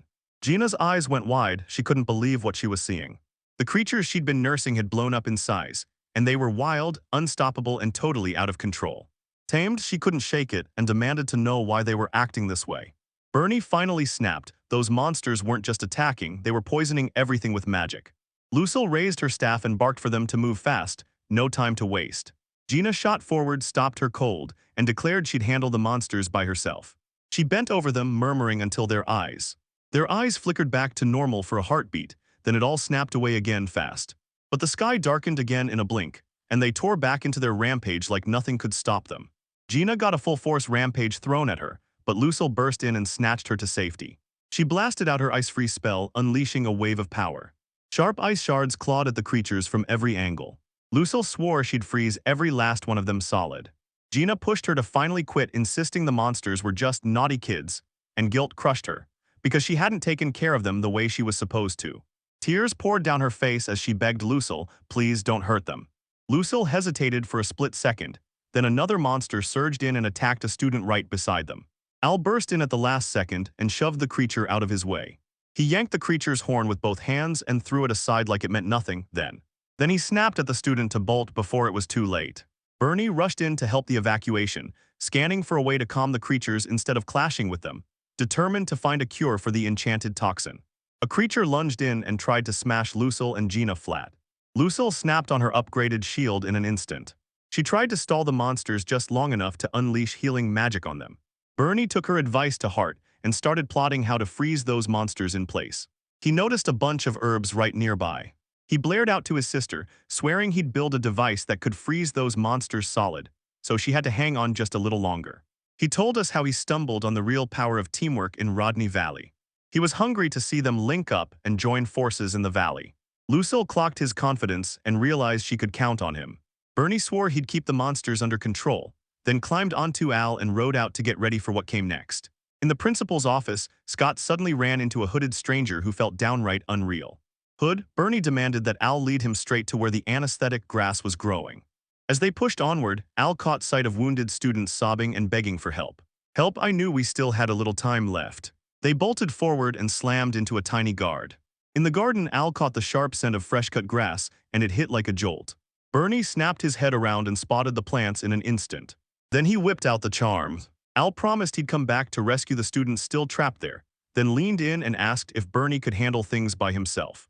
Bernie swore he'd finish up fast and catch up with him in no time. As Al vanished, Bernie pulled up his status right away. He pulled up the status window and stared hard at the bench right nearby. A student crumpled to the floor, pinned there by injuries so severe she couldn't even move. A monstrous creature launched itself at her, claws first. Al barreled in just before disaster hit, yanked her out of danger, and steadied her so she could breathe through the panic. Then he slammed into another creature and wiped it out in one fierce takedown. They stared in disbelief as the monster they once feared with their whole souls flipped the script and became their ally.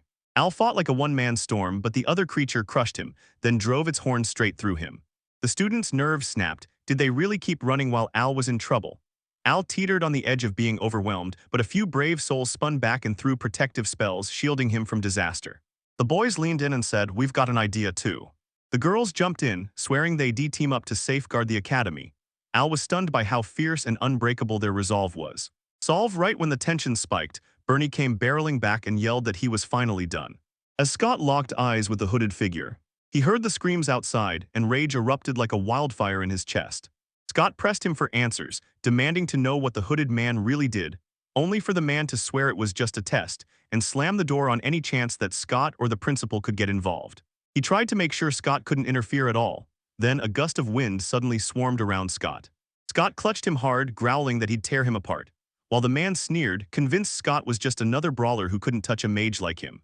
He figured that the once legendary explorer was easy to control. Suddenly, Scott vanished into thin air.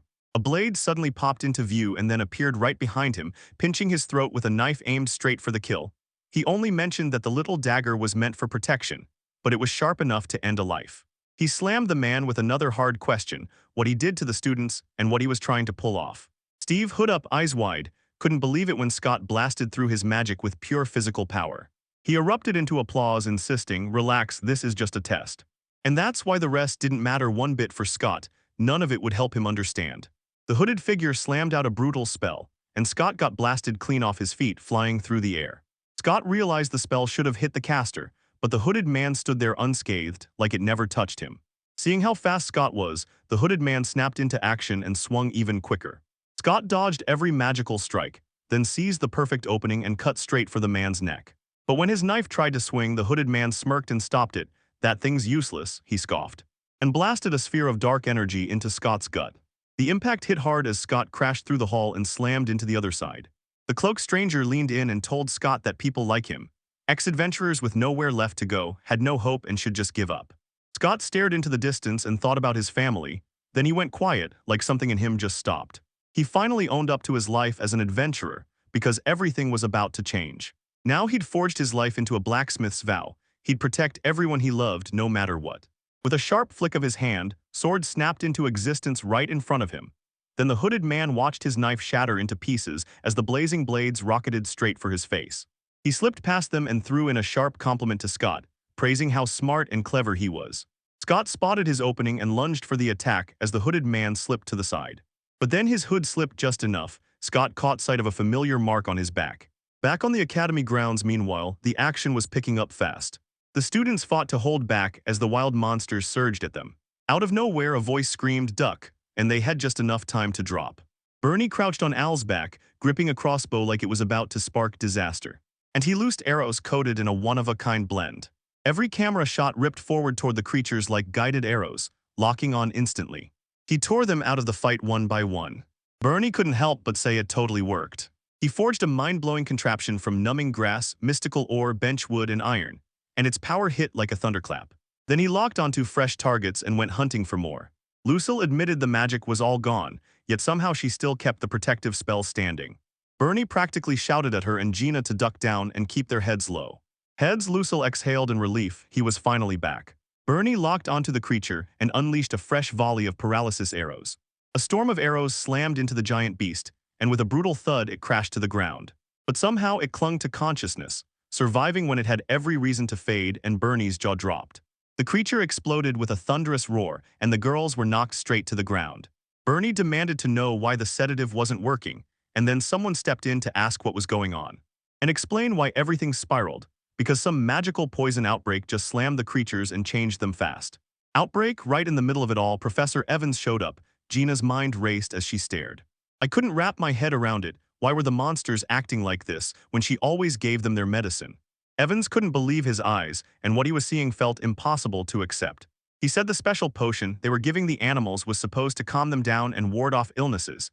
Everything he knew came straight from a tip he'd been told. He leaned in, and Bernie couldn't stop wondering who that mysterious person really was. When Gina heard that, everything clicked, and she knew the truth at once. She was the one who caused the mess because she'd handed them the medicine, and that's what made everything possible. She crumpled to the floor, guilt burning in her chest. Lucille just stared at her tears for a heartbeat, then wiped them away and shot back to her feet. She leaned in and asked Gina to sweep the place and take a look around. Gina glanced over and her stomach dropped as she spotted the injured students scattered across the school grounds. Lucille said everyone was going all in with whatever they had, digging deep and giving it everything. Gina wasn't ready to quit yet. She just felt like she might have thrown in the towel way too soon. Soon she pushed her to find her courage, because if she wanted to rescue those monsters, she had to be brave. Then she grabbed Bernie and demanded, "Do it again," while she lined up her healing magic to hit at the perfect moment. Gina felt a fierce bond with the monsters, with Lucille right beside her, and she slowly pushed herself upright, because everyone else needed her to stand. Lucille exhaled in pure relief. Gina swore she'd help them no matter what happened. Gina snatched Lucille's wand and blasted her power straight through it. It pressed deeper into the protective barrier, staying safely inside. She cut in, saying she'd try to reach the monsters again. Lucille just nodded like, "Okay, I'm with you," and ordered Bernie to ready the anesthetic the second she gave the go-ahead. Gina dug deep, poured all her energy into the moment, and demanded to know if the creature could hear her. She leaned in and ordered it to slow its breathing, just like it used to. She leaned in and promised it she'd end its suffering, then demanded it trust her with every ounce of hope. Her gaze held steady for a second, then her eyes darkened again, and it started thrashing like crazy. Gina realized the enchanted poison was choking her voice and locking her out from calling to the monsters, and she desperately wished someone could find a way to blunt its deadly effects. Lucille clocked that the monsters had finally calmed down, but the danger was still razor-sharp. Her healing magic hits hardest when she's right beside you, because the closer she gets, the stronger it becomes. So all she could do was hold that barrier steady while she healed herself, pushing a combined spell she'd never dared try before.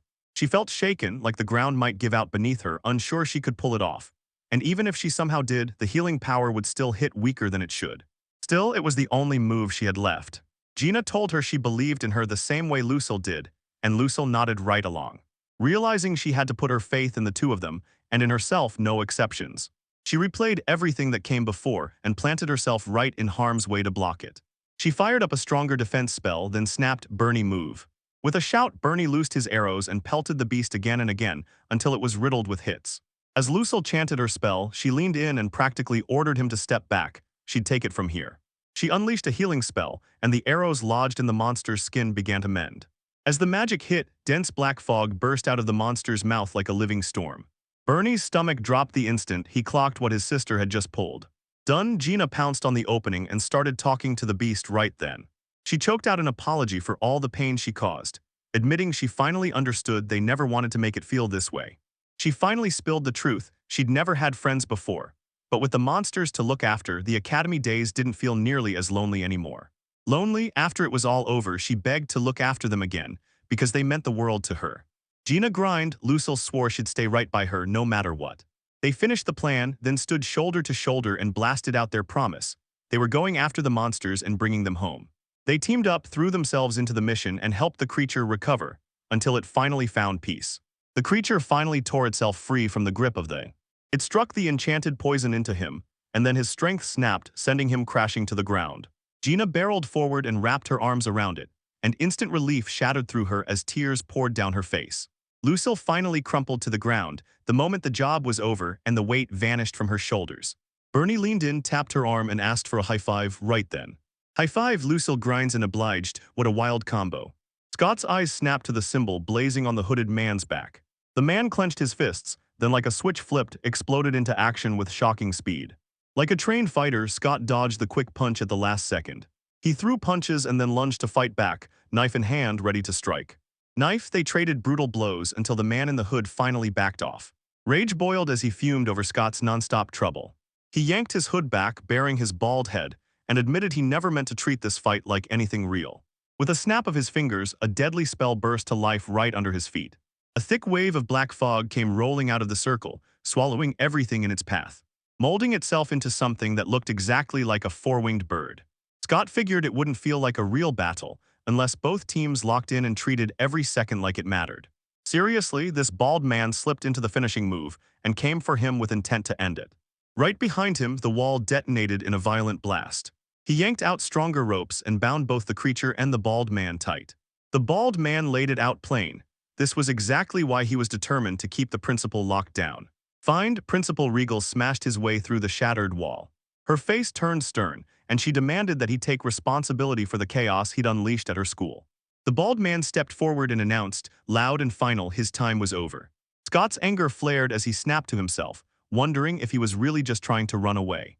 The man insisted he'd already pulled off enough, then promised they'd meet back up again.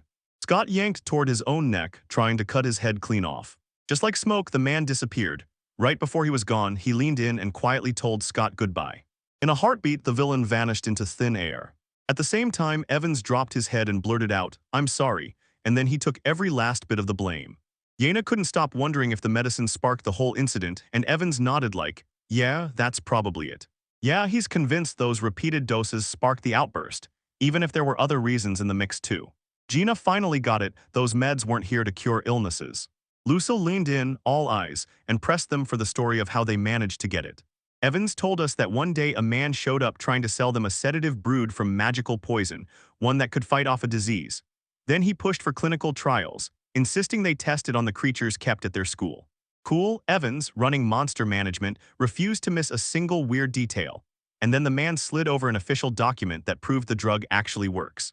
Evans' mind snapped back, he still had the proof. He yanked the documents free and flashed the papers the king had signed. Right in front of them, the document suddenly erupted into flames. Everyone snapped back in shock, recoiling from them like they'd just seen a ghost. Lucille had a gut feeling magic was behind it, and she knew it was meant to erase every shred of proof. Bernie demanded to know who that man was. Evans said the man never once gave his name or his affiliation. But plain people couldn't just grab national approval papers that easily, and that's why Evans was convinced he was tied to the government. When those documents vanished, all their evidence disappeared with them. Out of nowhere, someone burst in and dropped the kind of idea that blew everyone's mind.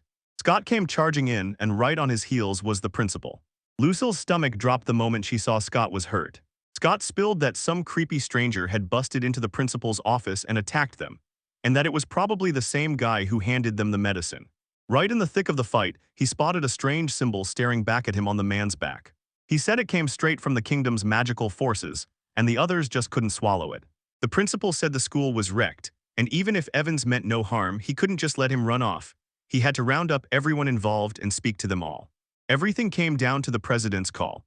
And once that decision hit, Evans took the full fall and swore he'd set the record straight and clear it all up. While everyone else rushed to get treated, Scott snapped at Bernie, shouting at the top of his lungs. He told them the stranger knew all about the Rodney O'Valley incident and somehow even knew Bernie's name, then pressed. "So Bernie, did you notice any weird strangers back then?" Bernie froze, totally thrown off, and blurted out that he had absolutely no clue. Scott let out a breath of relief because deep down he knew Bernie was okay. Meanwhile, Bernie sank into deep, relentless thoughts.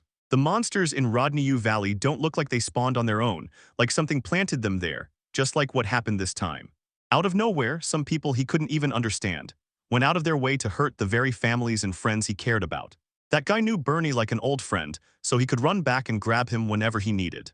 Bernie realized there was only one way out. He had to level up fast and get way stronger. Longer, his eyes hardened with purpose as he promised. He vowed to protect every single person who mattered to him, no matter what. Before long, everyone rushed to tell the principal their own story, and she thanked them with a warm, heartfelt gratitude. And then she snapped the whole thing into place, turning out the attacker and the guy who handed over the drug were one and the same. With everyone witnessing his talent, it felt inevitable. He was part of the kingdom's magic team, or some other squad just as terrifying. Scott's gut dropped. He realized this mess was way bigger and nastier than they'd first thought. The headmaster slammed the news down. The school would launch its own inquiry, then he shut the meeting down for good. Scott threw out a quick apology, then bolted out the door with his kids in tow. Before he left, the principal grabbed Bernie and called for him. Scott leaned in and told his son, "We're staying out here." On the side, Bernie hesitated for a moment, then slid into a seat right next to the principal. She blurted out that she was sorry for snapping in so suddenly, and Bernie waved it off, saying everything was fine. Then he asked if something was wrong. Issue? The principal finally realized his weapon could calm the furious monsters. Bernie told them his power wasn't all his. He had built a special tool using parts he'd borrowed from the academy. The principal demanded to see it, so Bernie wasted no time and whipped the crossbow into her sight. She stared at it, grinned like she'd just found treasure, and started to. She called it an incredible creation, and she swore he must have inherited that gift from his parents. Bernie just smiled, soaking in the compliment. She said that in their country, jobs for magical tool engineers were so rare they basically didn't exist. Up to now, only the top wizards were allowed to forge magical tools. And it took years to finally master it. Because only a few ever reached that level, there was still a ton of mystery left to uncover about those enchanted items. Bernie hadn't clocked it yet, but he realized this was something wild, something huge, because the power of a job in this world is just unreal. The principal flat out said the academy had spent everything drilling magic and combat rules. So that's why not a single student signed up for crafting jobs to keep the academy booming. She couldn't stop wondering what it would be like to build the magical tools behind all that power. Engineer, Bernie fired off a quick question. What did she mean by that? Minutes later, Bernie stormed out of the principal's office, eyes wide with shock. The principal lit him up with praise and spoke nothing but good things about him. Bernie finally got it. One man couldn't carry everything, so he cranked up the effort and refused to slow down. As he stepped outside, he stared at the battered courtyard left behind by the chaos. Scott pitched in with the cleanup, then spotted him standing there. Bernie ended the meeting, looked out at the courtyard, and caught it in total chaos. Then Scott nodded right along like, yeah, that's exactly it. Still, with his blacksmithing muscle and Bernie's talent for fixing anything, they could tame most of the chaos. He leaned over and asked his son to team up with him, and Bernie lit up and said, yeah, absolutely. Everyone jumped in to help tidy up in a hurry. Lucille spotted someone closing in, straight up a F******ing. It was one of her father's friends. He'd somehow survived, but his body was covered in brutal wounds. Lucille blasted her healing magic at him, and his recovery kicked into gear fast. Bernie and Al kept jumping in, offering their helping hands all over the neighborhood. Then someone burst out from the side and waved Bernie over, like it was an emergency. They marched him into a shed packed wall-to-wall with monsters, and begged for his help to fix it. Then Bernie bolted over fast too. I rushed to fix everything, then a few students came up to me. They rushed up to Al and hit him with a heartfelt thank you for bailing them out earlier. Al said you didn't have to thank him because they were all in this together, backing each other up. But the girl from earlier snapped back, insisting it was something far bigger than that. In class, a kid blurted out that he'd learned something huge just by watching Al's unshakable dedication. He said it all comes down to how they act and what they feel inside, not the way they look. The students swore they'd get stronger, no second thoughts, so they could help others no matter what. Bernie, just like Al, felt pure joy burst in his chest the moment he heard that. Al shot them a proud, shining smile. He told them to finish the cleaning in a hurry, and even let them pet his soft tail for free. Right then, Lucille closed in on Gina, who was sweeping alone in the corner. Cornered in the moment, Gina asked if she'd finished taking care of the guard. Lucille snapped back that she was done, and then said she'd raced back to help with the cleanup. Cleanup? She also demanded to know what would happen to the monsters Gina had been taking care of, and Gina snapped back that the principal said they could keep them, at least for now. But the restraints needed a tighter pull, and the teachers stepped in to handle them for a while. Lucille couldn't wait for them to finally take care of the creatures together. She just wanted to befriend them and shower them with all the love she could. Gina grinned like she already owned the outcome. She was sure they could pull it off. Right after that, a group of girls strolled by and instantly spotted Lucille. Then they sprinted over, relieved she was totally unharmed, confessing they were terrified to jump in and could only watch from a distance, before gushing that her bravery was absolutely incredible. Lucille admitted she didn't do much, but everyone else jumped in to help. Then the girls fired back, telling her to stop selling herself short. Gina stayed perfectly still until the girls finally turned their faces toward her. People swore she was pure awesome, and nobody ever expected her to pull off abilities that good. They pop-up introduce themselves and straight up say, "Let us be friends." Gina froze for a split second, then snapped back into it and greeted them with a handshake. She shook, then told her name and blurted out how happy she was to. Lucille couldn't wait. She was about to meet them, and pure joy surged through her. For her, time kept slipping away, until finally at the academy gates. Lucille tore herself away and said her goodbyes to her family. She squeezed Bernie into yet another tight hug, not letting go. Scott's principal, along with Scott's friend, showed up too just to say goodbye. Bernie lifted his hand and shouted a goodbye as their carriage rattled off into the distance. On the ride back, Scott leaned in as Bernie revealed the bombshell. The principal had asked him to join the academy. At the academy, Bernie told me the principal had nothing but kind words for him, until today's event proved he still had a long way to level up. He was convinced the magical tools held massive power, but they wouldn't fully respond because his own skills still weren't strong enough. When he heard that, Scott knew he had to step up and get better, period. Later, he watched the enemy slip through his fingers right in front of him, and the worst part hit immediately. His agility was gone just like that. He swore to himself that the moment he ran into that man again, he'd finally set everything straight. He snapped to attention like, "I've got to act now," and then he said. He told Bernie about a spot called Stone Village, deep in the Dragon region. He told me that back when he first kicked off his adventure, he found real support there and never felt alone. Right nearby, a mine sat there, gushing with magical ore. He told me he was thinking about heading there soon to train. Then he turned to Bernie and asked if he wanted to tag along. Bernie couldn't wait and eagerly promised to dig in and go as far as it takes.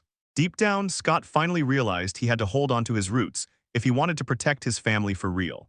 That evening, the principal leaned in and spilled every detail of the academy's events from that day to someone.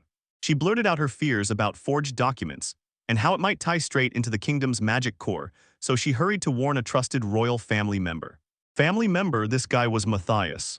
The principal pressed him for any leads on it, and Macias swore he had no clue. Yet he couldn't stop wondering about that enchanted device the engineer mentioned. Out of nowhere, someone stormed into the room without even knocking.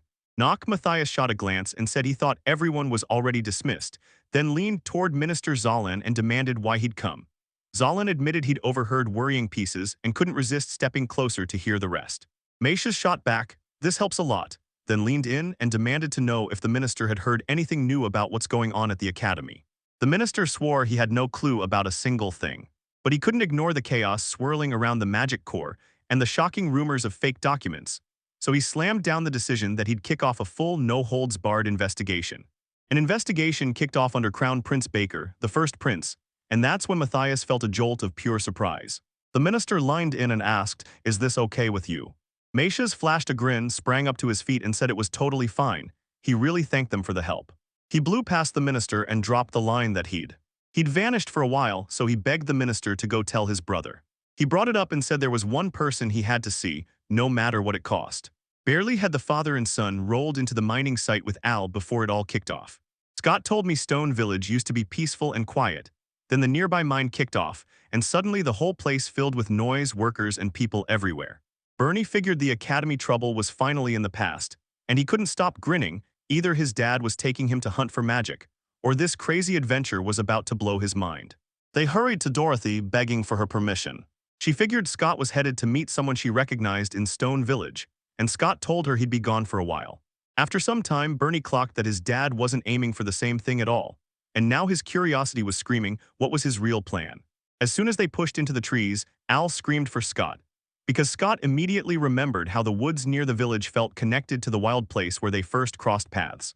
So he pressed for answers about its safety.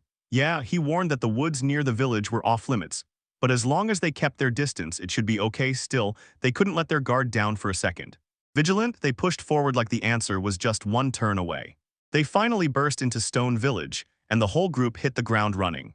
Scott pushed for them to meet the village chief first. As they stroll down the streets, every step feels like it's about to spark something huge. Bernie's stomach twisted as he took one look at the rundown surroundings. He told his dad the whole area felt abandoned, like it had slipped off the map, and Al just nodded, saying the place gave off this totally lifeless vibe. Right after that, they caught sight of a huge crowd packed together, all huddled close like something big was about to happen. Bernie hollered at them, and those men answered with furious glares that cut like daggers. They couldn't stop wondering who they were and why they'd been dragged here, and deep down, they feared the crowd had come just to laugh at them. Bernie stayed stone still while Scott inched closer, making it crystal clear they weren't looking for trouble. He told them they'd come to meet Chief Zhu, and they were hunting for directions. An old man nearby froze in shock and sprang up from his seat. He pushed through the crowd and grilled the nearest person, asking, "Are you Scott?" Scott lit up the moment he saw him, then said, "Man, it's been a long time." The old man just stared in disbelief, saying he couldn't even wrap his head around how strong Scott had gotten. The two men stormed off, their faces tight with frustration, and the elderly man hauled Scott in, only to sigh with regret over those cold, unfriendly villagers. Right when they got inside, Zus leaned in and demanded to know how Scott had been. Scott told everyone he'd quit adventuring for good and opened a blacksmith shop in the royal capital, like he'd finally nailed down where he truly belonged. He followed up asking about the little boy and the big dog. Scott dropped this bombshell. He called the boy Bernie and the dog Al, their loyal companion, and when Bernie greeted Zealous, the old man nearly fell apart at the shocking news that Scott actually had a son. Scott leaned in and told him Bernie was the second son, older son and a daughter too, and the old man lit up the moment he heard that. Scott leaned in and told Bernie that the old man was no ordinary stranger. He was the leader of Stone Village. He tore through the village, leaving behind his old mentor Zeus. He said Zeus was a legendary adventurer and a deadly fighter, especially when it came to offensive magic. Then Zali snapped, "Stop, you're just an old man now." Bernie finally bumped into his father's mentor, and the moment he did, he instantly understood why his dad never once panicked in front of that divine creature. Zeus clocked that they'd gone a long way just to find him, and even though he couldn't help but feel bad about how plain his home looked, he wished he could have welcomed them in something far more impressive. Scott stared at the village, shocked by how much it had changed since the last time he saw it, and then blurted out what exactly happened while he was gone. Third, Zeus made it crystal clear. 5 years ago, a massive cave-in tore through the D on the mine. Miraculously, everyone made it, but tons of people were left bruised and battered. The mine got sealed shut, the supply road got cut off, and that pushed even more folks to flee the village. Scott's jaw dropped. He couldn't believe what had just happened. Meanwhile, Bernie spotted something wild, and it hit him hard. It was exactly the same moment they first met out in the woods. He couldn't shake the weird feeling that the mine event happened at the exact same time as their forest run-in. Zeus explained the villagers had been on edge from their brutal situation, and they begged for forgiveness over how they'd treated him before. Then Scott waved it off like it was nothing. A woman rushed in with tea, but the look on her face screamed pure pain. Scott poured out his gratitude, and she vanished without a word, slipping away like a whisper in the dark. He couldn't stop wondering if she'd been hurt when the cave collapsed on them in two. Zeus spilled that she'd been found sprawled near the forest just recently, no family left, no home to run back to. He prayed they'd keep rebuilding the village and leveling up the basics, because if everything ran smoothly, they might finally earn the right to bring a doctor to live there. Scott and Bernie shot each other a quick look the moment they heard that. With pride blazing in his chest, Bernie promised the old man he'd take care of the repairs, then bolted out the door. Zeus stared baffled. Scott let out a chuckle and he strode right up to the village chief and declared with iron confidence that his son alone was the true master of magical tools. Bernie seized control, tore into the water pumps, and kept working until they looked almost brand new. A few kids clocked him and started waving him toward the playground. Bernie snapped the seesaw and swung back into place in a flash. A quick swing and the wounded woman from earlier clocked Bernie and the kids for just a second. Then she stormed off. Bernie spotted her, and a brand new idea instantly ignited in his head. While Bernie threw himself into the repairs, Xyles couldn't help but gush at how insane it was to see the kid mash through so much work so fast, especially in a village this small, where every helping hand meant everything. Scott lit up and said they were just glad to jump in and lend a hand to the community. Zeus stared him down for a beat, then said Scott had an insane eye for details, and Scott just had to ask if Zeus truly meant it. And the elderly man suddenly clocked it. Scott wasn't here for a casual chat. He was ready for him to see right through every sneaky motive. He didn't call Zeus the village leader, he called him his mentor. Scott demanded he train him again. With a frosty glare, Zeus demanded to know why. Scott told everyone that giving up the adventurer life left him with zero regrets. Because once he picked up the hammer, he finally found his real purpose as a blacksmith. Smith finally realized the brutal truth. His power wasn't enough to protect his family, and that realization hit like a sinking weight. He wanted to claw back the power he used to have as an adventurer, and push himself even harder until he was tougher than ever. But his kids grew into strong, unshakable people. Chasing their own dreams like the future is sprinting right alongside them. He swore as their dad to keep them safe from every scrap of harm. He threw himself at his master's feet, begging for one more shot to be trained. Seeing how real his disciples were, Zealous gently tapped Scott on the shoulder, like he'd just confirmed something important. He said Scott had truly stepped up and turned into an amazing father while he'd been gone.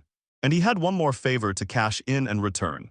Scott finally exhaled in relief, but the old man cut in fast, warning him the training was going to be brutal. Tough if Scott still had interest, he'd drag him back, prep him all over again. Again, Bernie strode up to the injured woman from before and she blurted out, shaking with nerves, "What's happening?" Bernie blurted, "Sorry for cutting you off," right as he interrupted her. He showed up and told her, "I came because I heard you were hurting."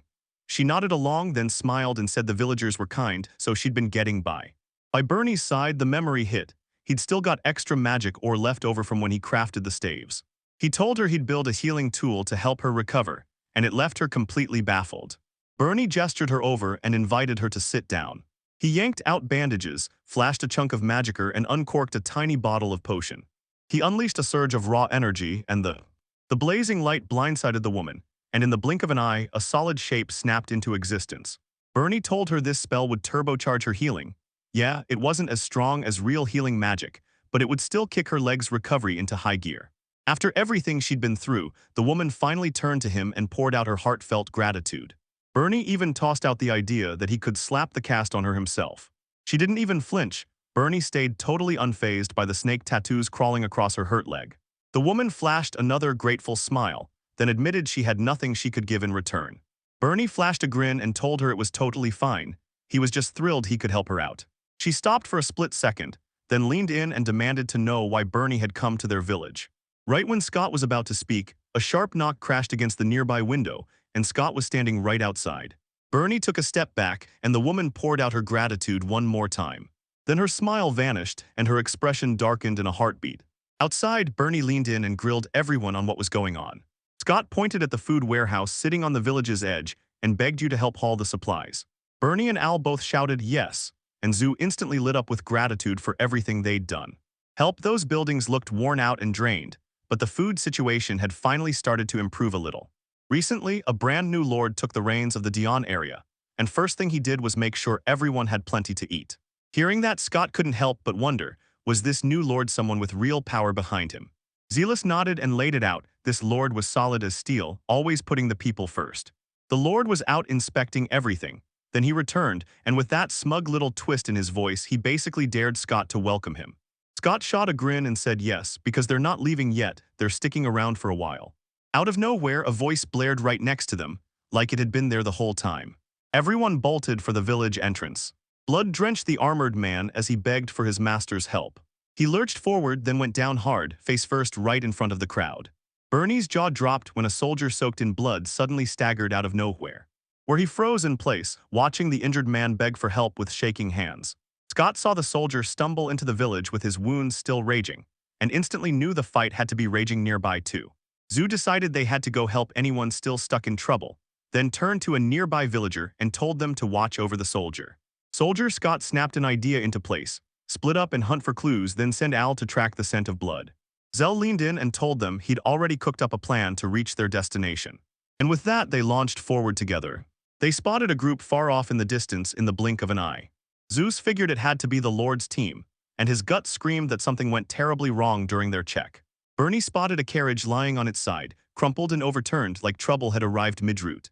Zella blurted that it was the Lord's, and she swore they'd just been set up for an ambush by someone. Scott yanked out his knife and Al snapped, warning everyone about the blood's brutal stench, then told them to stay razor-sharp as they closed in. They pulled up to the carriage, and right beside it they found a colossal boar.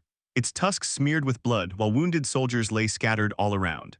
When Bernie caught sight of that massive beast, he finally caught on to the real truth, and it hit him like a spark.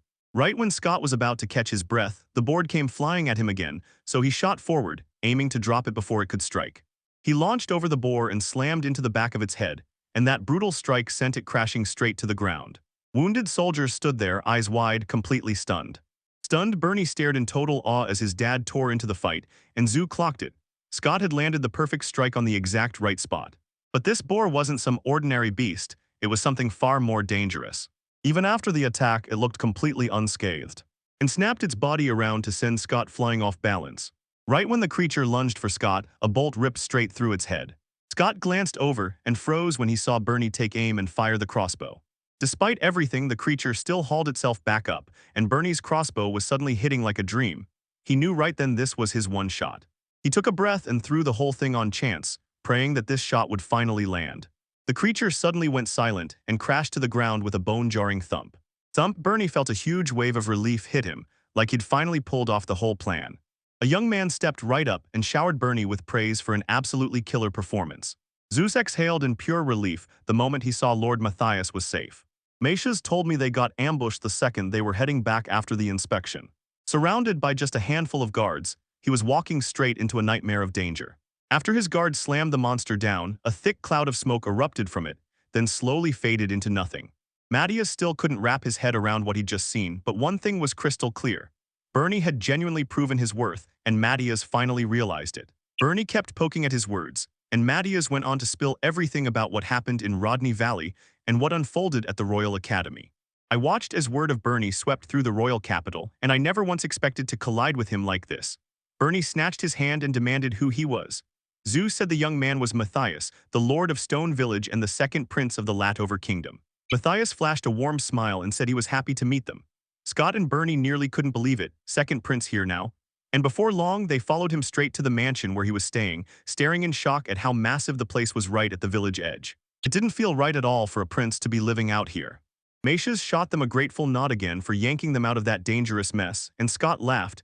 "We're just glad to help. If those soldiers need backup, we've got you." The prince thanked him for the offer, then said, "I've already handed the soldiers over to Zoo, so everyone will be fine." Bernie had always pictured princes as hard commanding powerhouses, but when Matthias showed up, he radiated kindness and real, genuine warmth. Bernie couldn't stop wondering why Matthias had suddenly dragged them over to his place. Matthias flashed a grin for a split second. Then his smile vanished and he leaned in, demanding their help. Scott and Bernie instantly felt uneasy. Meisha spilled that he wasn't the leader of Stone Village for just one reason. He had a whole stack of them. Villagers watched weird figures slip in and out of the forest, like something dark was crawling around, and the land was run by the kingdom's magic crew. That's when he decided to dig into it. He pointed out how it should have been nearly impossible for regular folks to slip into a zone guarded by magic cores. So if those reports are true, then the core wasn't just protecting it, it was asterisk choosing to let shady people inside. Meanwhile, the probe into the forest where the magical poison first erupted has dragged on for 5 years with zero answers. And the fact that Magic Corps members showed up during the Academy event only made everything feel even more suspicious. The moment he tried to push into the forest, danger snapped shut around him. Bernie suddenly realized the earlier attack wasn't an accident, it was planned. Matthias snapped his head toward his assistant Ranvil, demanding clarification. Ranvil revealed a wild truth. That giant creature the crew spotted in Rodeo Valley wasn't supposed to be anywhere near there. And that's when it all hits. Once he hears that a monster just flipped at the academy, he watches the prince get attacked that very same day. Their suspicions snapped into focus. Meisha's finally spilled the truth. Turns out the kingdom's magic crew cooked up those giant monsters. Their job was to guard the forest's hidden secrets with their lives. Down in Rodney Valley and across the academy, those creatures felt like experiments. And I swear he was convinced every single event was connected. Bernie could barely believe his ears. And then it got even worse when he realized the Magic Corps had actually tried to kill a prince. Meisha's flashed a wry grin, bold, smooth, and just a little dangerous. Before anyone could even crack the case and reveal what the Magic Corps was really planning, a shadow of mystery loomed. Because the genius was stationed near the heart of the nation, holding the power to crush the entire region, and every sign pointed to one thing. The culprit was someone nursing deep, brutal resentment toward the royal family. He went straight to Bernie for his opinion, because he knew the magic in Bernie's tools had already saved the day in 2 previous cases, and he wanted that same power on this one. But Bernie couldn't shake the feeling that someone with no experience like him could still pull off a task as massive as this national crisis. Meisha's caught the struggle burning in his eyes. He remembered Bernie was the nation's only magical tool engineer, the one person everyone needed but couldn't replace. And it hit him that this role wasn't random, it had a reason, a real purpose behind it. The truth behind his own birth, the second prince, because only he could carry the special duties no one else was built to handle. That scandal couldn't touch what he was building. Nothing would derail the country, not when his people's safety was on the line. So he turned to Bernie and demanded an answer. So he could step in and help protect everyone else, too. He wished they'd finally team up to protect the one thing they couldn't afford to lose. Bernie, an ace magical tool engineer, knew there were battles only he could step into and protect. He had loyal friends by his side, and most of all, a dear family. If his strength could help them even a little, he was ready to give it all. In his past life, love never once touched him. In this brand new world, the people around him showed him what love really means, and that's when he made up his mind to back the second prince. Scott grinned like he'd just won the whole world, pride burning hot in his chest tight, clenching his fist hard and swearing he'd back them all the way. Matthias shot both of them a grateful look, then dropped the moment and immediately focused on what came next. He said he wanted to supercharge his forces, and then he vowed to head straight back to the royal capital to reorganize everything. Bernie let slip that he had reliable contacts in the royal capital, so who else could possibly point the way? Meanwhile, the woman with the snake tattoo on her right leg was fully healed, just like that. She slipped into the forest alone, cracked out a spell, and summoned a crow from thin air. She tied a note to its leg, then shot it into the sky like a message on wings. As she watched her friend bolt away, a bright smile lit up her face. Soon enough, the school break kicked off, and Lucille practically bounced down the path to her home, grinning the whole way. She wanted to use that long break to either soak up time with her family or tear out of town for something fun together. As soon as she arrived, she spotted her mom outside, hauling in laundry, and Dorothy beamed at her, greeting her with warmth. Lucille glanced around and shot a quick question, were they all inside? Dorothy nodded and said everyone had gone to Stone Village and they wouldn't be back for a while. Time dragged on and Lucille couldn't shake the sting of it. She'd been banking on a real break with her family, and it crushed her hopes. Family? Right then, Al burst in and froze when he saw her standing there. There, Lucille snapped into a hug, wrapping her arms around him fast, and Dorothy swore he'd headed to Stone Village too. Al chimed in that he'd actually slipped back to the royal capital for work. And soon he'd be back in that village, but first he showed up with one message. It would take a while before everyone could finally go home. When Lucille pushed for answers, he admitted a bunch of things had happened, and they were scrambling to fix the mess. Like he was dodging the point and leaving everything unclear. So she figured why not check out Stone Village too, and immediately asked her mom if she could go. Dorothy let out a soft chuckle, gently waved them off and wished them all the luck in the world. At the same time, Zach and Meisha's locked eyes, and the tension between them practically snapped. Look, Bernie's nerves were on fire, and the air around them felt unbearably tense. Just moments ago, he escorted Matthias and Ranville straight to the Adventurers Guild. He suggested they ditch the usual spots and go check out Kaguru, the exclusive inner circle. Kuru, Ranville snapped to attention the moment he heard the name, remembering a blazing talented team from the royal capital. The kind that could turn the second prince's dreams into unstoppable power with the right backing. Meisha's couldn't help it, pure adrenaline hit him the second he imagined it. When Bernie swung the door open, he warned them about Zach's intimidating face. But then he promised with total confidence that Zach was actually a sweetheart. The second they crossed the threshold into the hallway, Bernie caught the tense air in his bones and couldn't help but start interrogating himself about what the heck went wrong. He roared out for Zach and Zach spotted him, plus the guys waiting by the door immediately. Zach locked them in with a fierce stare and ordered them to follow him upstairs. Matthias perched on a stool as Zach fired a furious glare from the sofa, right beside the other kangaroo members. Everything stayed eerily quiet, until Matthias burst in, shattered the silence, and introduced himself in Ranville. Zach snapped, asking what that big, important figure from their country really wanted from people like them, and warned them the answer could swing the outcome hard in a bad direction. Ranville's rage surged, and he yanked his sword free, snapping at Zach for his disrespect and warning him to watch every word before things blew up. Zach finally dug in his heels, snapping that they didn't owe a thing to rural folks who sneered at explorers.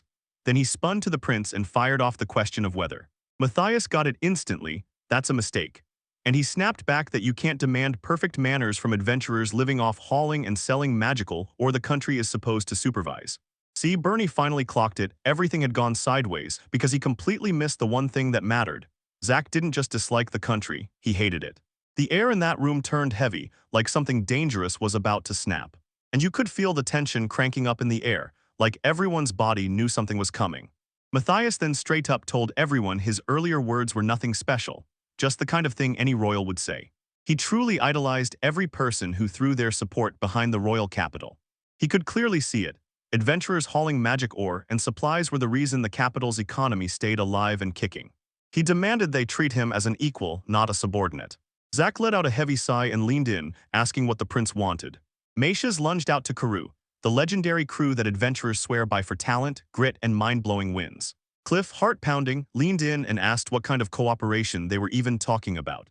Meishes spilled the latest break-in-the-case updates about the magic core and the shadowy villain hiding somewhere inside the nation. Joseph stayed dead sure they had zero reason to get involved. Matthias figured the whole mess had to be tied to the magic and resources drying up. He refused to stand idle as the royal capital crumbled and as the people were left to suffer. He snapped that the higher-ups cared only about the nation, not the people, and that crushed him, and he admitted he didn't have the power to truly change anything. So he demanded their help. He shot up, bowed low, and begged for their support. Ranville froze on the spot and snapped that a king must never bow to ordinary people. Meishes shot him a warning and demanded he shut up. He said being a prince didn't matter to him one bit, right there in that moment. To him, this was the only way to show respect like a real person. Zack blinked in shock, then erupted into loud laughter. Surprising the whole room, he grinned and said he loved the idea, then jumped right in. But one question burned in him. He had to ask the prince, and Matthias urged him to go ahead and ask whatever he wanted. So Zack pressed him for answers. Why did he feel like he had to protect everyone? Mattia looked stunned for a split second, then snapped back and answered fast. Later, deep in the woods near Stone Village. With one brutal blow. As he stared at the damage on his own hand, he finally realized he'd truly mastered the technique. Zillies couldn't believe it. Scott snatched it up in seconds. He pinned it all on Scott's lived-in adventurer grit and his killer skill as a blacksmith. He pushed him to step up and become the kind of role model his sons could truly look up to. Scott nodded and said he'd do it just like that. Once training finally wrapped, Zeus decided to head back to the village alone, and he even asked Scott to tag along once things settled down. Then Scott made sure to thank his master with real gratitude. He stared up at the sky for a moment, then plopped down and finally let himself rest.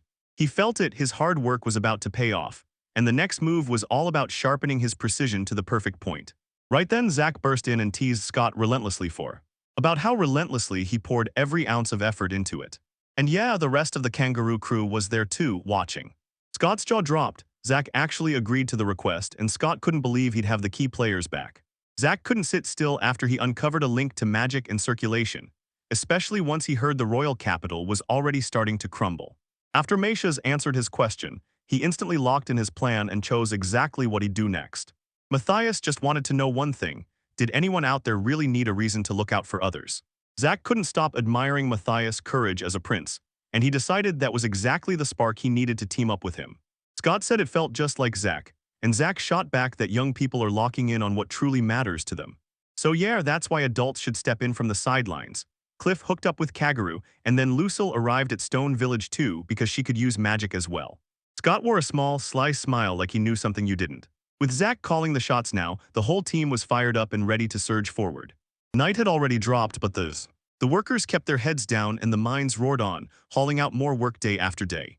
Burning and the others hunched low behind the trees, hiding in the nearby forest. He nodded sharply to signal the crew time to move. Scott and the crew caught on fast, then Meishes and Ranville jumped right in with them. They were done waiting, now they were about to unleash their plan for real. Earlier, Matthias rushed in and spilled every detail of the forest search to everyone. He started searching and said he'd rather stay miles away from the magic core if he could. Then Ranville cut in and suggested they split up to hunt down the enemy.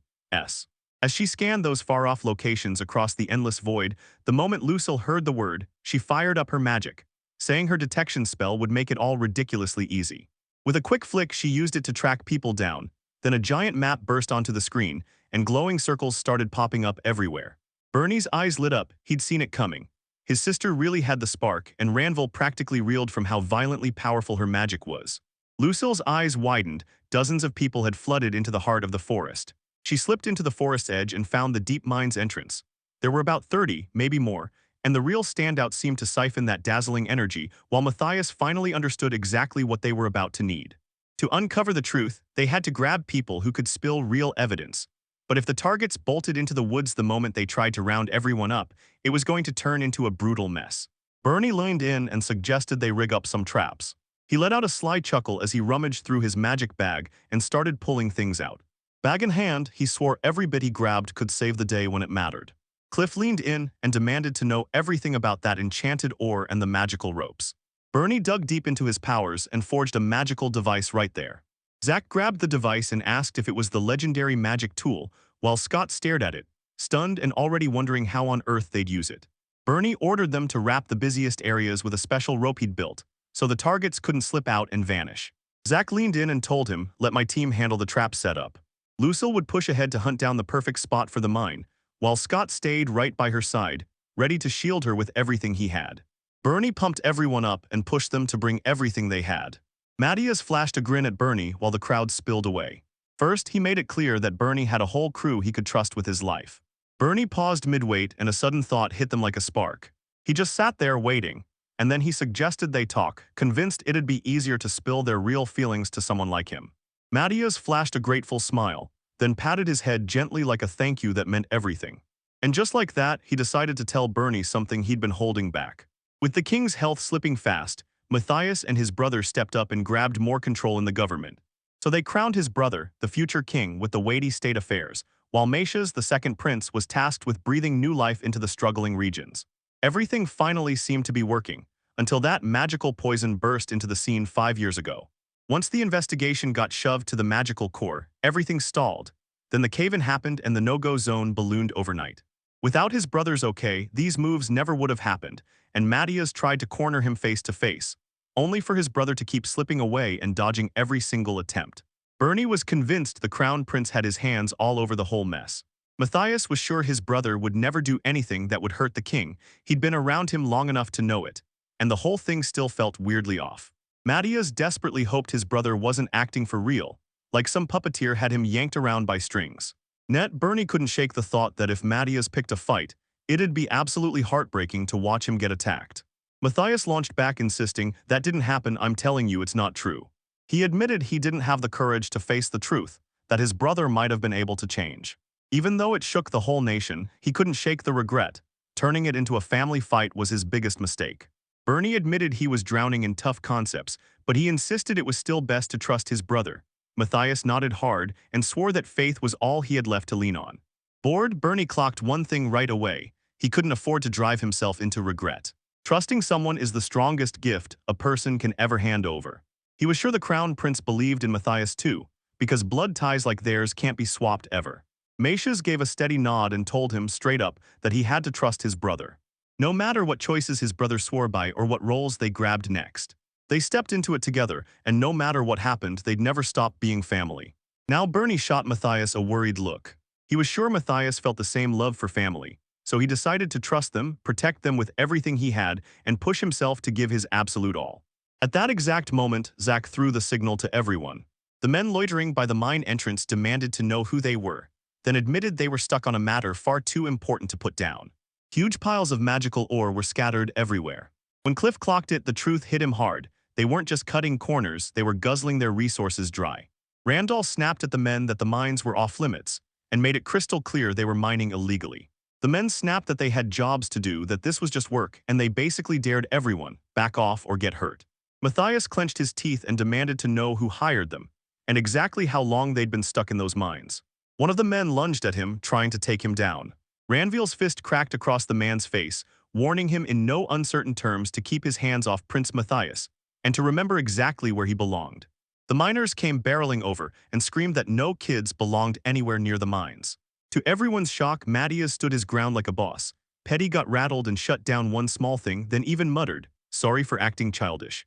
Zack and Scott even wiped out a bunch of punks, but Scott grumbled that it felt like way too much, and Zack fired back that it was the perfect way to kick things off. More miners rushed in once they heard the chaos.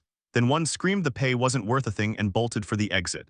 They tried to bolt for freedom, but Lucille's magic snapped the escape right in half. She just snapped, "You're slow," like it was the only thing that mattered. A handful of miners caught hiding tried to sneak out before anyone noticed. Bernie's stomach twisted with anxiety, but Al shot him a calm look and promised they'd already laid traps in that very area. The runaway miners tripped over the ropes and froze in shock. They start dropping one after another, like helpless bugs trapped in a snare. As the moments closed in, Bernie cracked a smile. Those traps had finally done exactly what they were built to do. Lucille then told him they finally cleared the whole area. They scope out the area and decide to charge straight into the mine. They push deeper into the mine. Meishes was thrilled they'd snagged the workers already, and now all that was left was to haul in the proof. Proof hit like a lightning bolt, and right then, Lucille suddenly sensed even more people closing in around her. They rushed over and yelled to everyone that they were finally closing in. Right out of nowhere, this woman they instantly recognized stormed up to them, her face twisted with hurt. It burned like a fresh wound, and it turned out to be the very same woman he'd spotted earlier. Bernie froze when he finally recognized her, then the questions hit hard. Why did she come back to the mines and how did she end up injured? The woman barreled over and dropped to her knees beside him.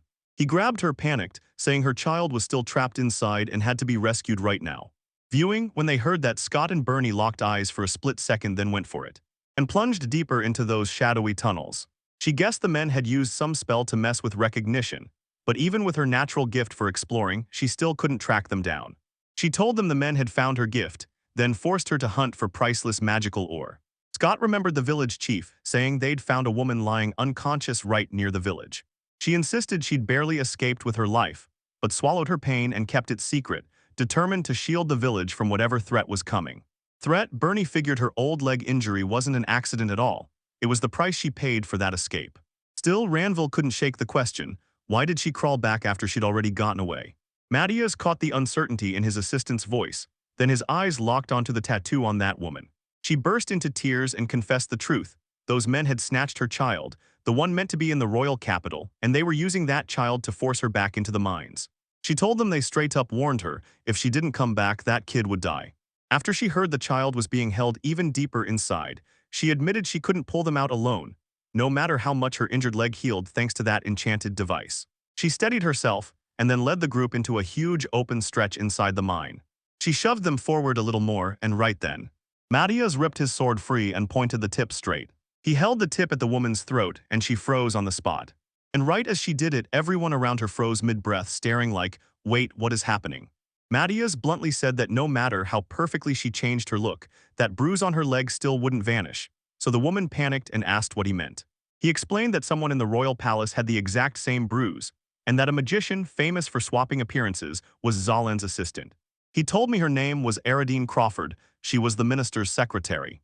The woman stopped mid-breath for a split second then. With one glance, she realized the prince had seen right through her, and rage sparked the moment she realized she'd nearly fooled them.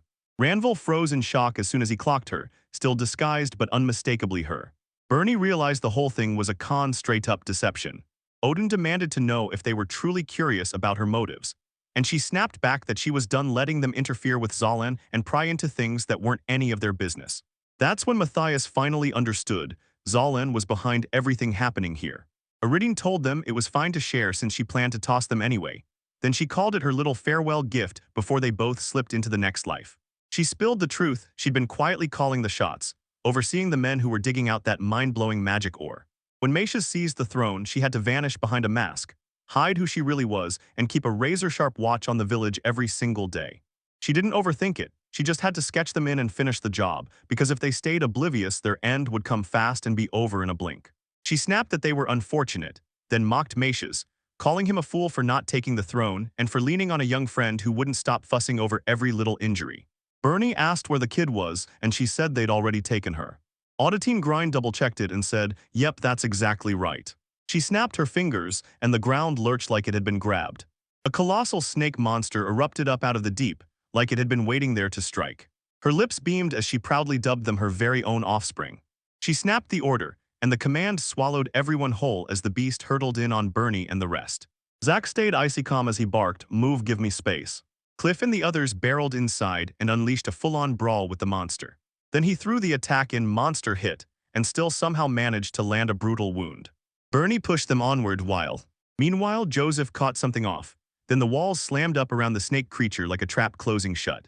Cliff's attack lost its bite, and the force of it slammed him backward instead. Lucille realized the monster was using its own power to shape itself a shield, and she couldn't believe it. Aradine let out a smug chuckle and snapped that cutting the monster was a total waste. She found their whole plan ridiculously silly. Zack laughed it off and still decided to act, right as the creature came charging straight at him.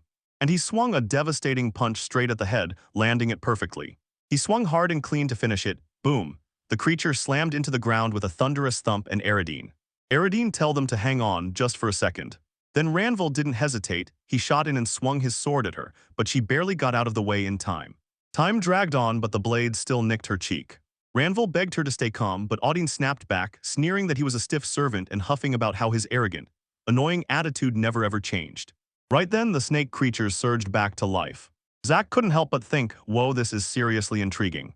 One of those creatures snatched something up and clenched it in its mouth. Lucille sensed danger in the air and barked for everyone to back up now. The creature blasted a fiery breath, and in one heartbeat everyone realized this was straight-up fire. Fire and roaring flames burst up around them, snapping shut like a blazing trap. Damn it, Joseph just warned us that if this fire keeps licking up this tight space, none of us are making it out alive for long. But Lucille spotted a silver lining, because they'd finally cracked the monster's trait. She snapped her ice magic forward, freezing the giant snake solid in an instant. But the creature's brutal heat was so intense that the ice snapped into nothing in seconds. She and Joseph realized they were out of time, and had to invent a whole new strategy fast. Bernie shook his head. This wasn't a dead end, and it wasn't like there was nothing left because there was still a mountain of valuable magic just waiting. But to pull off his technique, they had to lock the monsters in place and wrestle the fire under control. Al shouted a warning, more rubble was crashing down and sealing off the entrance. As the heat surged, Bernie suddenly realized they were running out of time. Right then, Lucille and Cliff stepped in and gave him a reassuring pat on the back. They shoved it back to him and said, "Let us deal with the flames," then promised they'd back him up and buy him time if it ever got ugly. They promised him loud and clear that they'd stay right there with him for exactly that purpose. Bernie knew he had to move, right now no hesitation. He had his friends right beside him and he went straight to them, begging for their support.